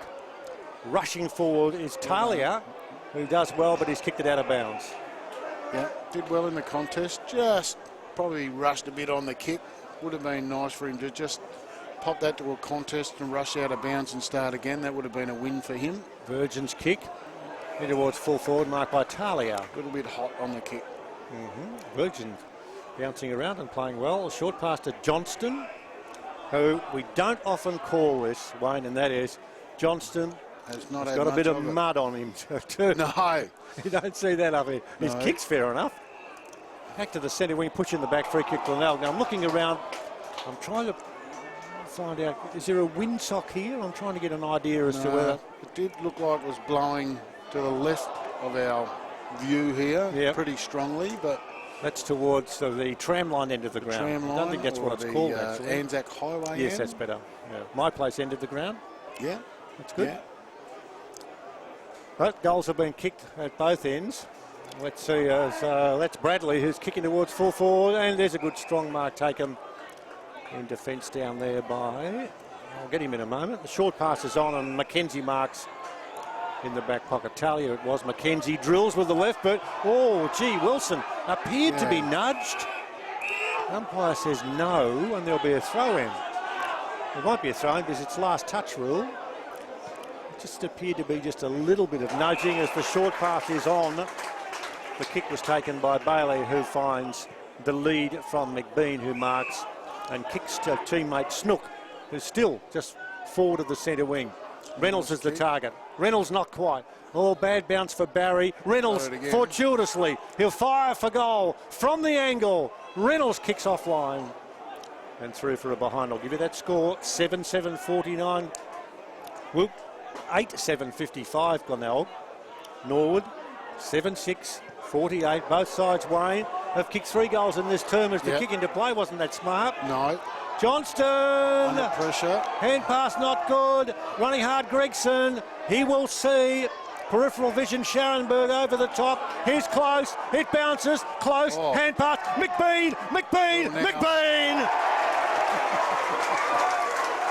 Excited Glenelg Crag as well. That was good pressure from Glenelg to force Norwood into a turnover. And Big McBean running on the end of it. Running into a bit of traffic, was able to get around him and bang it on the boot for a goal. Great little passage of play. Just typical of what Glenelg have been doing over the last 6 or 7 or 8 weeks. It's just massive amounts of pressure around the ball carrier and win the ball back. And right half a footy be doing that in the forward 50 and finish off with a goal. It's 9-7 to 7-6. McBean into the ruck now. Yeah, I was going to say his reward for kicking that goal. Go and have a toss of a big boulder stone. A bit of the old fartlek going on because he was belting the body around to get near it. Yeah. And he's there, and Ubagang's gone up to full forward, as we see out of the middle. Kick by Grigg for Norwood in towards half forward, clears the pack. Virgin rushes forward. We go now for Wilson. He had it, but he lost it. He jumps in again, and there'll be a fresh start. This is now where Glenelg have been in this game before, but haven't been able to just put the foot on the throat. 13 points the difference, the home team lead. From the throw in. Hand pass is good in defence. Parking and takes it from Curran. Wide towards the half-back line. Scooted there by Wilkins. Kick long in towards full forward is going to be offline, and it's out of bounds on the full. You've been pretty good, Glenelg, bringing it out of their defensive 50 and turn into a really attacking move. That was probably the only time that it's failed today. Yeah, Proud's kick into play.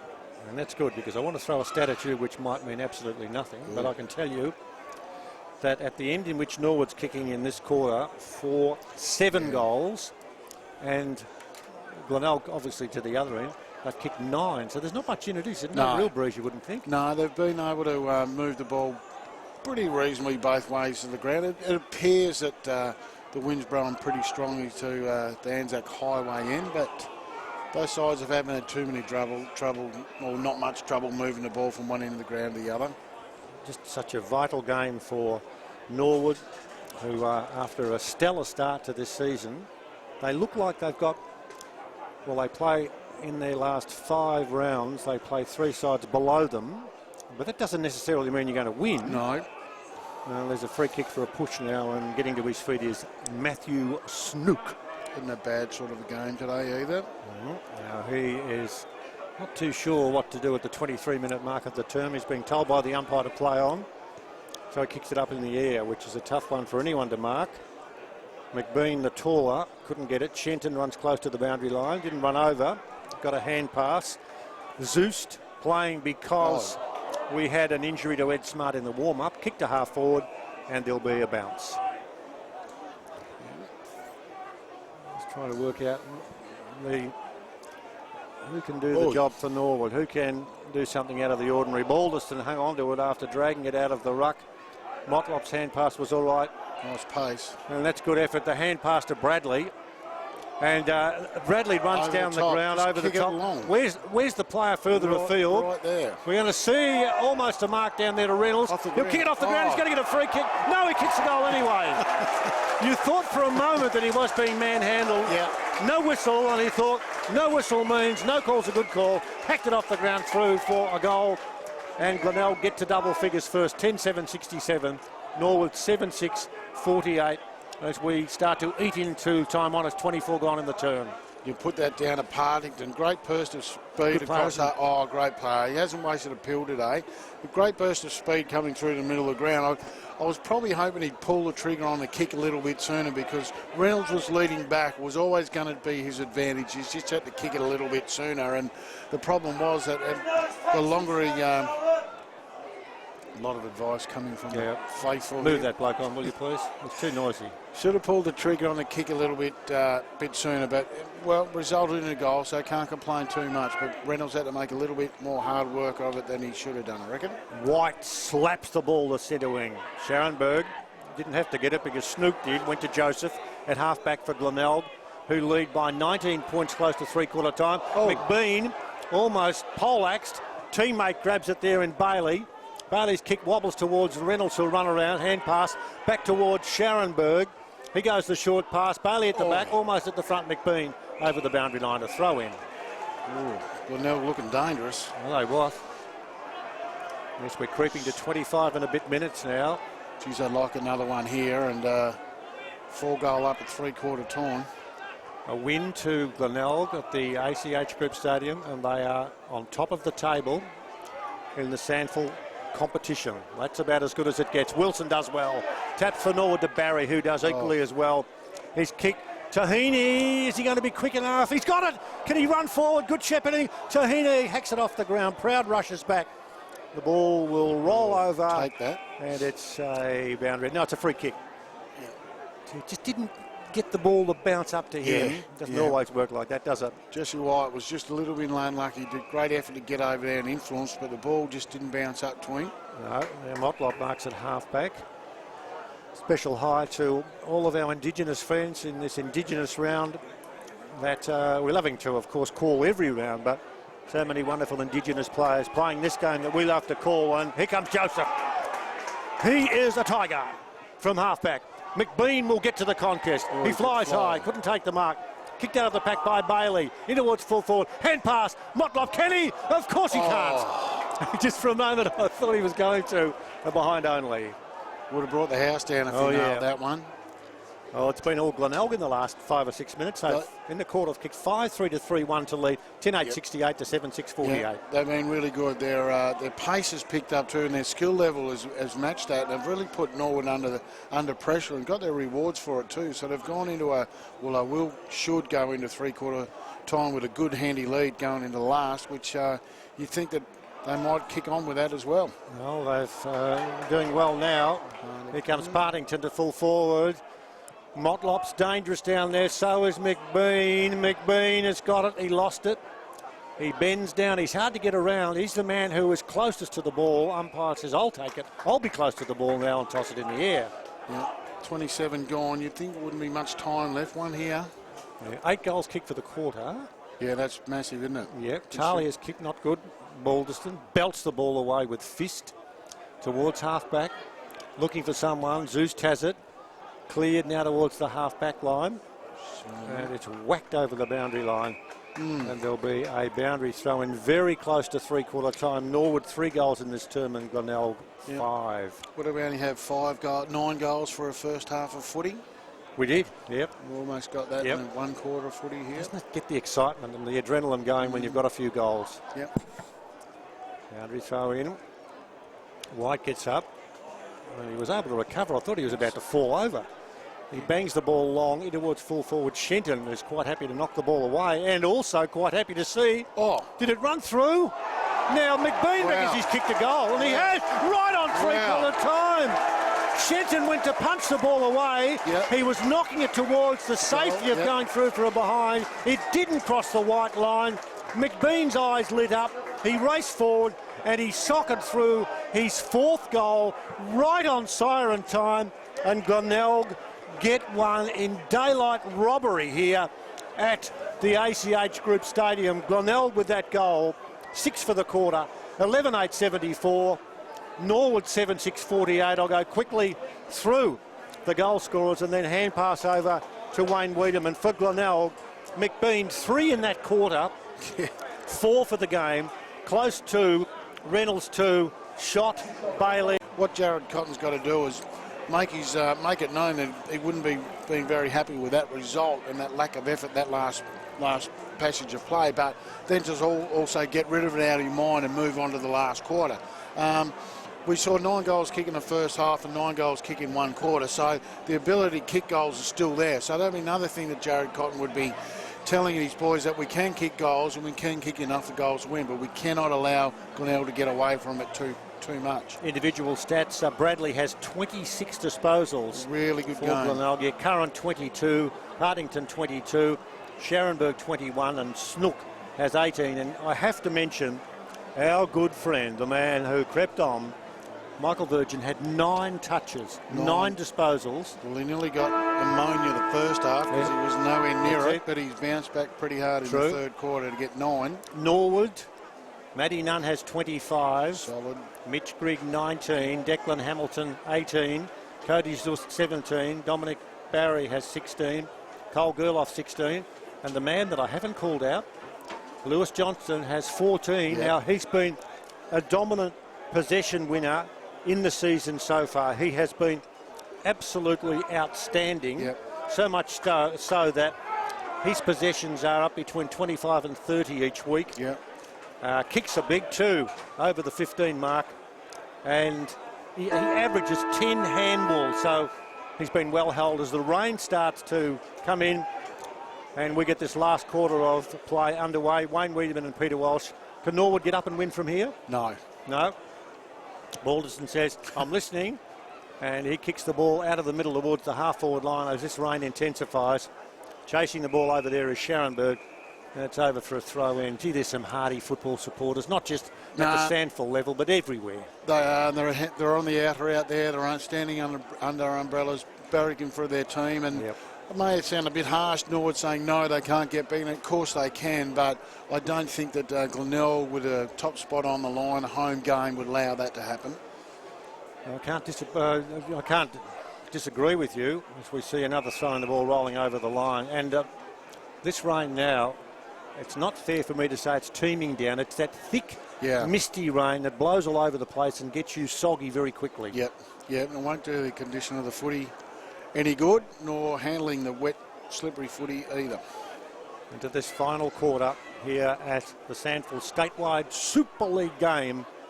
Such an important clash. Glenelg searching for a look at top spot to wonder what it's like as we're into the final third of our footy coverage this year. As Scharenberg from halfback towards centre wing. Now, is there a push out? There is. And Reynolds takes the free kick. And if it starts to get any heavier, there is a distinct possibility that this could be a Devonport dash. Well, we can't see the players. Pretty much. Reynolds been good today, solid. He's all right. Been really solid contributor up forward. He kicks fairly strongly to Shenton, who twin-fisted the ball away. He won't want to be reminded of what happened at three-quarter time, because when he tried to knock it through for a behind, they got a goal. That was Glenelg. And they'll get a chance to come forward as Virgin with possession number 10 does well. Partington on the left boot. He's kicked in towards the forward pocket. Reynolds, is he going to be paid? Nothing. Oh. No. A good knock on there. Nunn's got it in defence. And he goes the hand pass deep into defence. Won't go through for a behind. Talia's kick marked by Shenton and Norwood at the wrong end of the ground doing the relieving. Yep. Shen's been a good player, but he's coughed it up a little bit today. He's been one of the most reliable backmen in the comp, this fella. That's a good strong kick out towards Proud, who's up there at half forward. There's Joseph there with Bampton. And it's the last touch, and it'll be Joseph. Conditions now very difficult for players.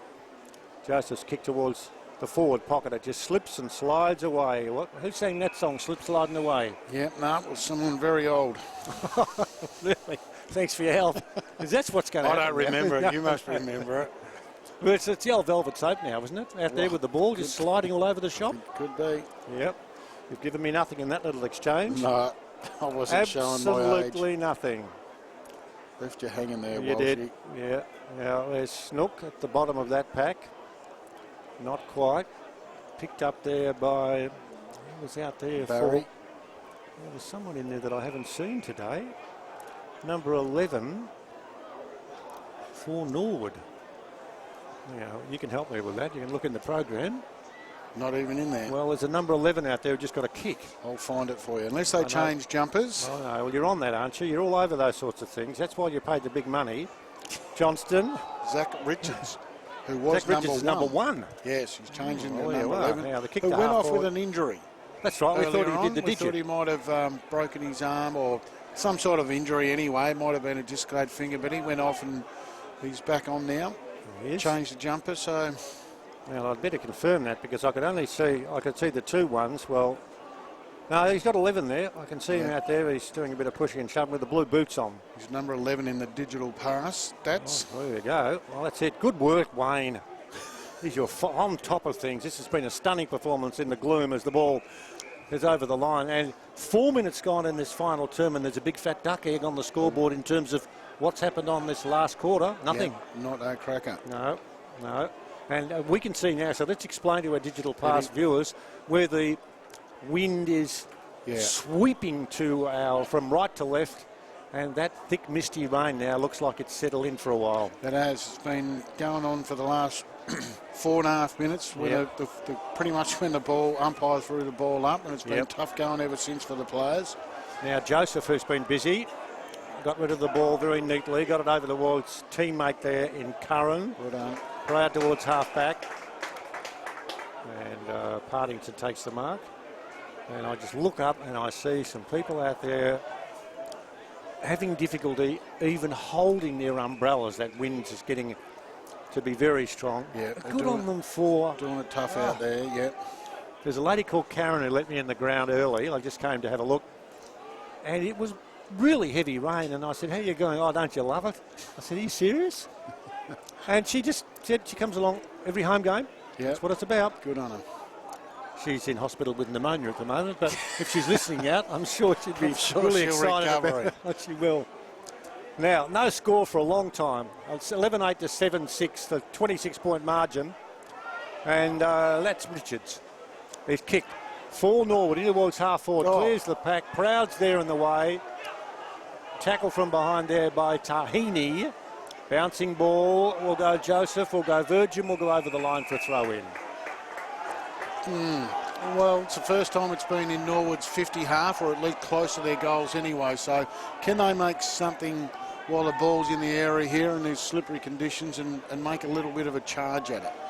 A goal, and you never know about how the confidence can be elevated as Balderson thumps the ball from that boundary throw, and he's a serviceable unit, isn't he? Yeah, he's won the stoppages, he's won the taps. I think Glenelg has won the clearances, but Big Baldy's had his fair share of winning the taps anyway.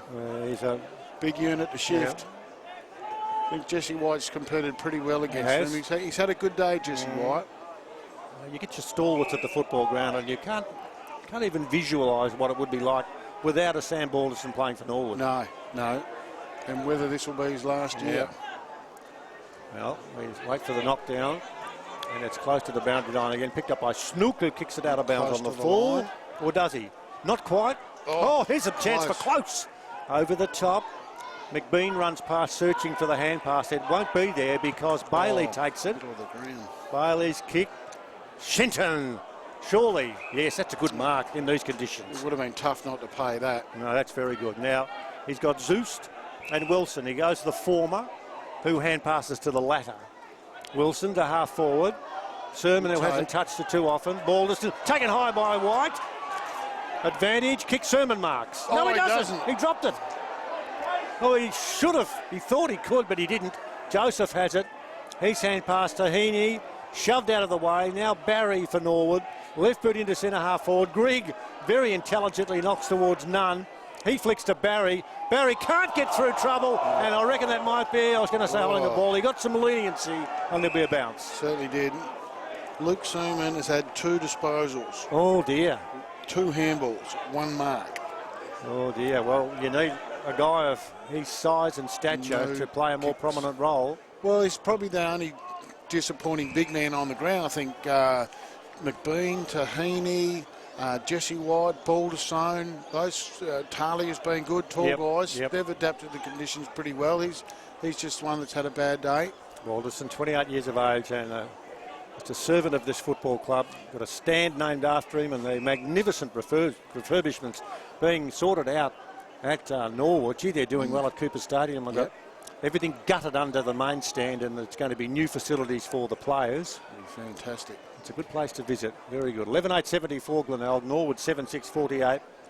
No score in this final term, and we've gone some 8 minutes, and Reynolds marks in the centre and says, I'm in no hurry. He's had solid. I like the strength of this bloke in a one-on-one contest. He's good, isn't he? Been very good all day. Well, he goes backwards to Partington. Traffic. He goes short. Short back and sides. It's like a haircut. Here's McCarthy. He goes into the middle. Marked by Chalmers. Chalmers elects to kick long and says, McBean, you're a chance, are you? He gets up. There's 3 Norwood players and 2 Glenelg players. Shenton goes in to lay the tackle. Almost a chance for Schontenberg. Hacked out of the pack, and Grigg has it and will be paid to mark. Scharenberg, I should say. And the kick will be taken. What about Grigg's game today? Just solid. We've seen he does a lot of work that we haven't noticed in close. He's done a lot of bullock work. He's had more handballs and kicks. But that's the type of player he is. He's been able to win it in close and to get it out to his teammates. Probably most people wouldn't notice the effect he's had on the game because there's a lot of stuff being done in close today. Usually when he gets 15 and 15, you do see him running through the middle ground, kicking to the forward line or kicking long goals from 50 himself. He hasn't had that opportunity today. More conditions stopping that than the way he's played. Yeah, there's time tough for everyone. Absolutely. We haven't had a score in this last quarter. We've gone 10 minutes. Motlop gets through traffic, snooks the target, pushed by Barry. Umpire elects not to blow the whistle, which is fair enough. We wait to see whether or not Bailey can get near it. No. And we need to send across our thanks and our congratulations to the scoreboard attendant who is hiding under a blue umbrella and doing a very good job. Hasn't missed a beat and is doing a wonderful job over there with these inclement weather conditions as another boundary line throw will take place. 11-8-74 to 7-6-48. Glenelg lead by the same margin they had at three-quarter time, 26 points. You'd think now, 10 minutes gone, it's Norwood are going to find it difficult to win this game from here. Partington can't get some space. Tried to. Now there's a late whistle. And maybe he was thrown after the ball bounced away from that affray and he's got the free kick. Yeah, I think he's certainly got the kick for hanging on. That's what the umpire indicated. So I think the Norwood... Well, his kick, McBean's up over the top. Close! He wasn't close. He didn't need to be close. He was accurate and gets his third. And Glenelg stitched this one up if they hadn't already done that. 12-8-80 to Norwood, 7-6-48. You read the play well, and on that occasion, didn't he do just that? He did. It was a beautiful kick by Partington. Dangerous spot, for any backline player, and particularly when McBean's 200-odd centimetres sitting at the top of his goal square and sat on his head a little bit. Ball skipped through and Bradley Close has done some nice things today. He's been impressive. He read that one off the pack very well and run in open goal, and pretty much that seals it for Norwood. Let's say hello to Bone Timber, providing quality timber since 1919, a fifth-generation family business. And they are, of course, one of the major sponsors of Glenelg. We've got plenty of them here at the ACH Group Stadium. And the sponsor's getting a good run because their footy team is getting a good run now. Since half-time, it's been, let's see, six goals to 3. After Norwood almost got to the front in that third team, didn't they? Yeah, they did. Yep. They've had their opportunities today, Norwood. Yeah, we saw a few goals kicked and a few mistakes made by both sides, but coughed up 2 in the deep back on the line, particularly at 1 3/4 time. Now Lewis Johnston will get a free kick, and he'll take it at half-back. Johnston had a busy year. Of course, Wayne Wiedemann will deliver the votes for the digital pass, $2,000 to our best player in the competition. And you can do that afterwards, Wayne, and I'm sure you'll do it with distinction. Well, it's going to be tough today. It will be close, tough on the boundary line. He's kicked towards full forward, and it was never quite going to be long enough. Partington was back there, but it's all Norwood as Talia takes the inbound pass from full back. It's the mindset now of your boss who's saying, okay, we're out of contention now. It looks like they will be. What can they get out of this game now, Norwood? Well, the thing that they've got to do now is finish off this game of footy. Don't ever give up, because you only need a little bit of a sniff if Glenelg do drop off their work rate. But it doesn't look like they will. But the thing will be come down to percentage too. Yeah, good point. Good point. We don't want to. We're 5 goals down now. We don't want to lose by 8. That'll look embarrassing and not the way the game should be viewed upon. But if they can kick 2 or 3 goals to Glenelg 1 or lose by 4, it'll look pretty competitive and also do good for their percentage on the ladder, and that may just help at the right time. Well, as usual, you've dragged a significant stat out of you-know-where. You can't blow it out of the water. No. You know where I'm talking about, where that stat came from? No. Your book. No, I'll tell you in a moment, because we have, with the ladder, Adelaide's percentage with 21 points, 54.8. Yeah. Glenelg with 19 points and a win today. Before this win, 58.9. Close again! Oh boy, he now has kicked 4.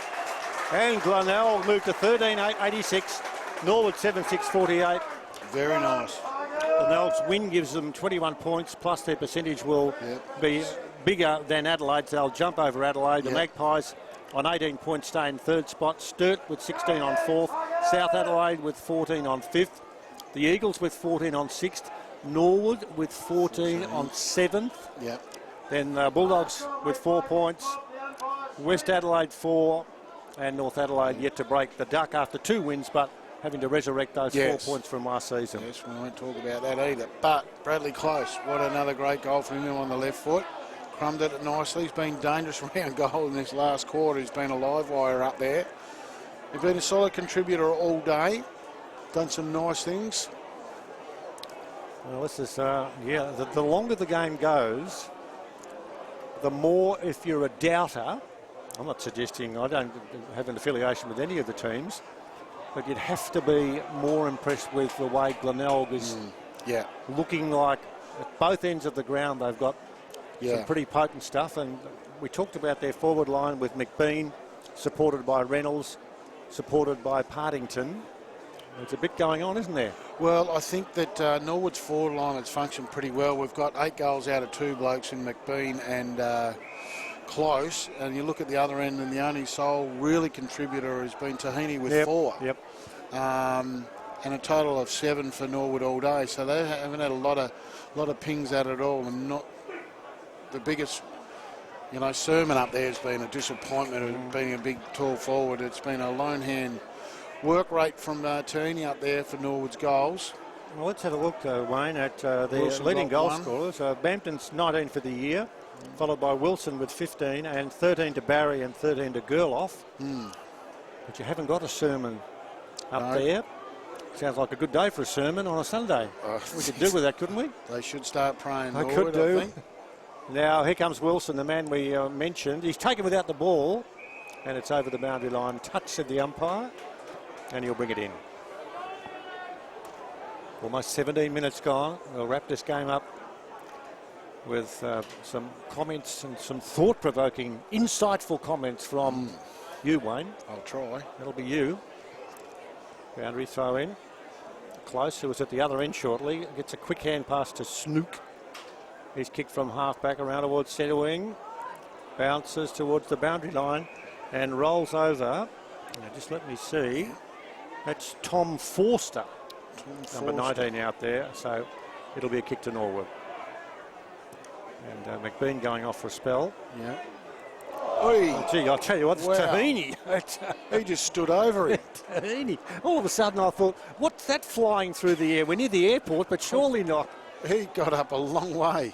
Gave away a free kick, but did look very impressive. 18 years of age. How good does he look? He's going to be a player. Yeah. He's going to be. We watched him the night of his debut, and he looked fantastic there. He did.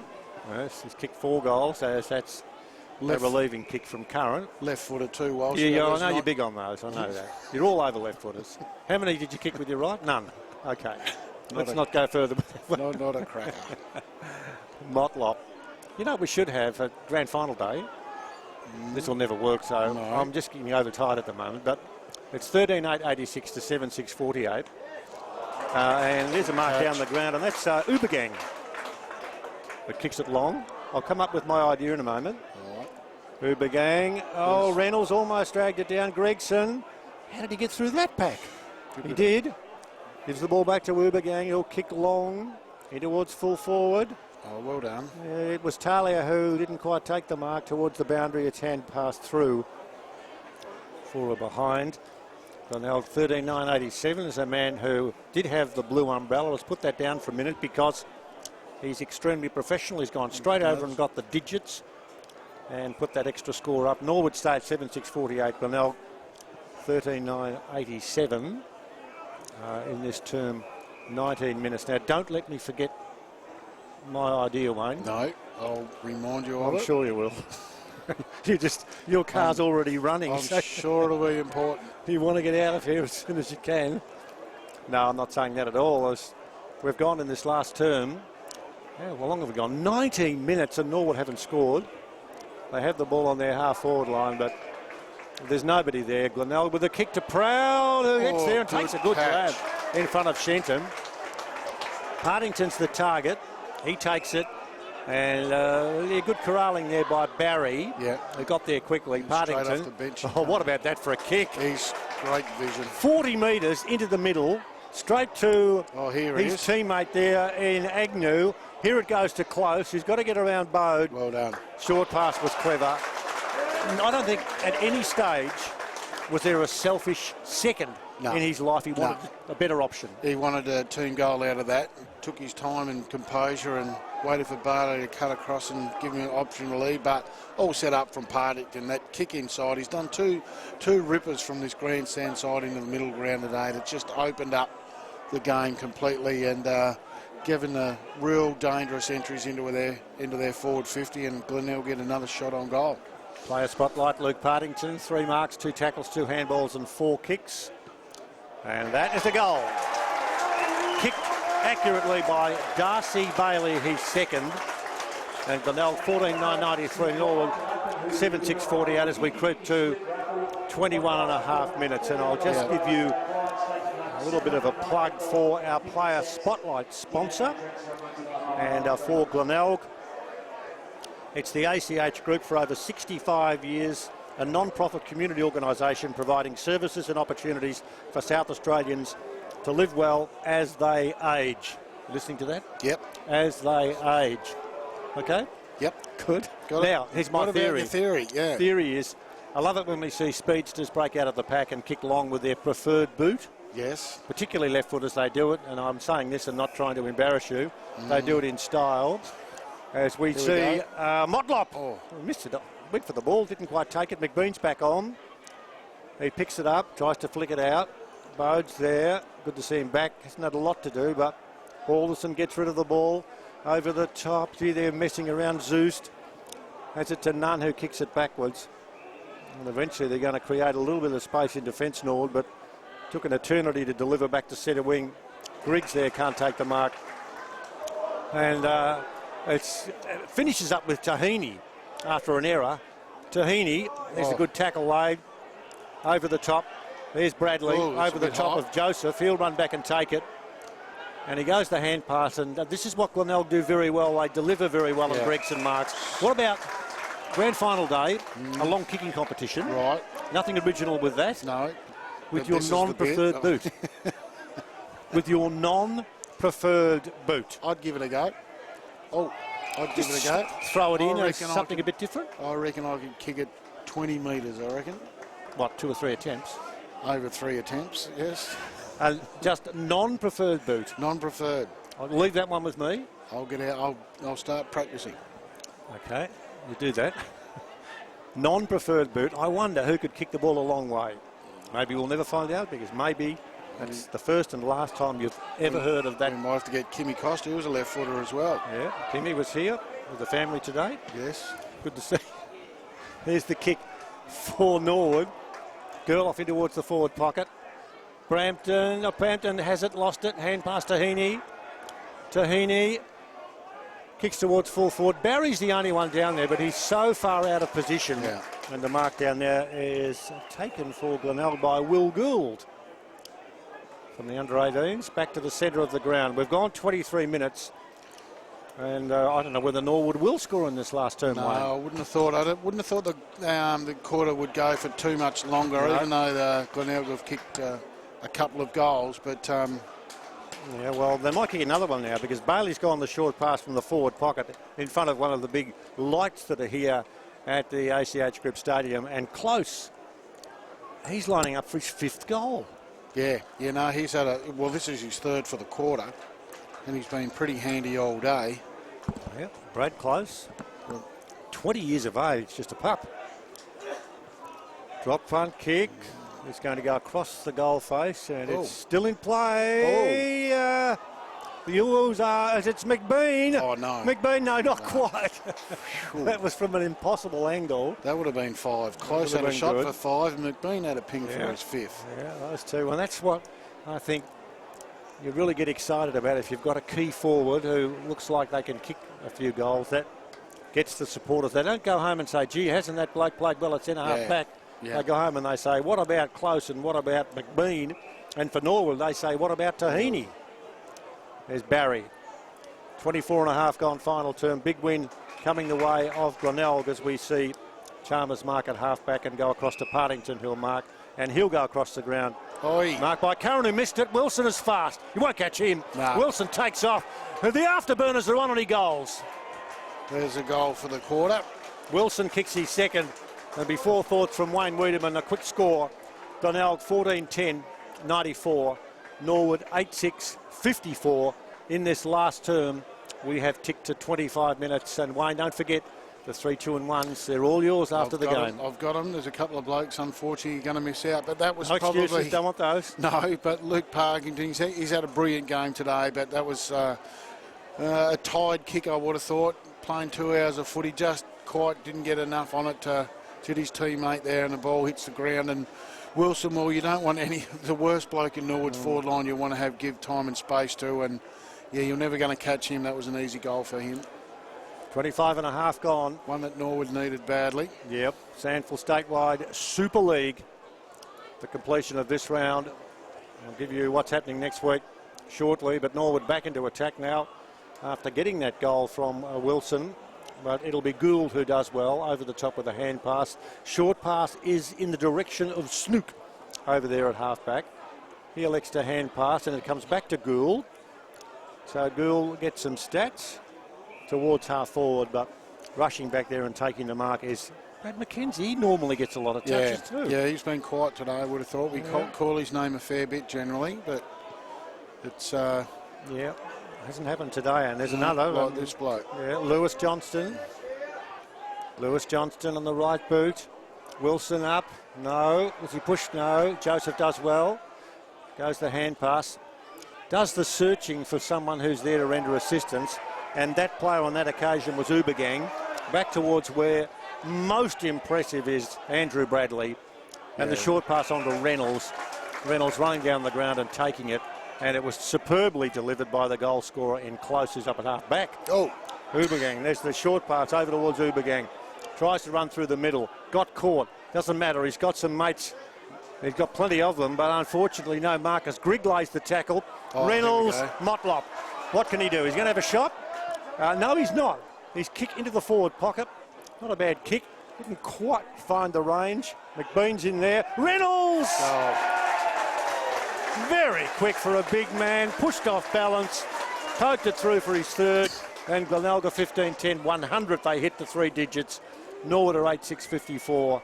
At the 27.5-minute mark of the term. Super work rate from Reynolds. He was the one that switched it back inside here across the half-back flank, and Glenelg travelled the ball down, but he was willing enough to push down to the front end of the field, and not a great kick in, bit of a crumb situation, but Reynolds made an effort to get over there and win the contested footy. That contested footy word. Yeah. And left foot goal. He's had a pretty solid day, but he won't get in the votes either. I don't want that information yet. No, not yet. Hold me in abeyance. He's been very strong today. Yeah. Look, they haven't had too many bad players, Glenelg. No, that's true. They've had a solid contribution from a lot. And there's a grab at half-back by Chalmers. There's so many questions I've wanted to ask you. I've enjoyed working with you, as I always do. But it's just the amount of running that players have to do. And there was an example of Reynolds from one end of the ground to the other. Yeah. Partington again. Short pass was good to Chalmers, and there's the siren. And, folks, in the SANFL statewide Super League, we have a new league leader. Glenelg, the Mighty Tigers from the ACH Group Stadium, and they have sorted out Norwood 15-10-100 to Norwood 8-6-54. We'll just give you a few bars of the Glenelg song.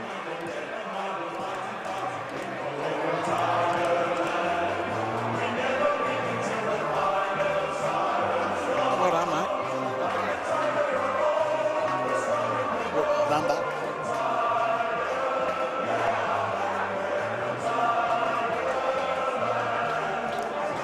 Glenelg 15-10-100.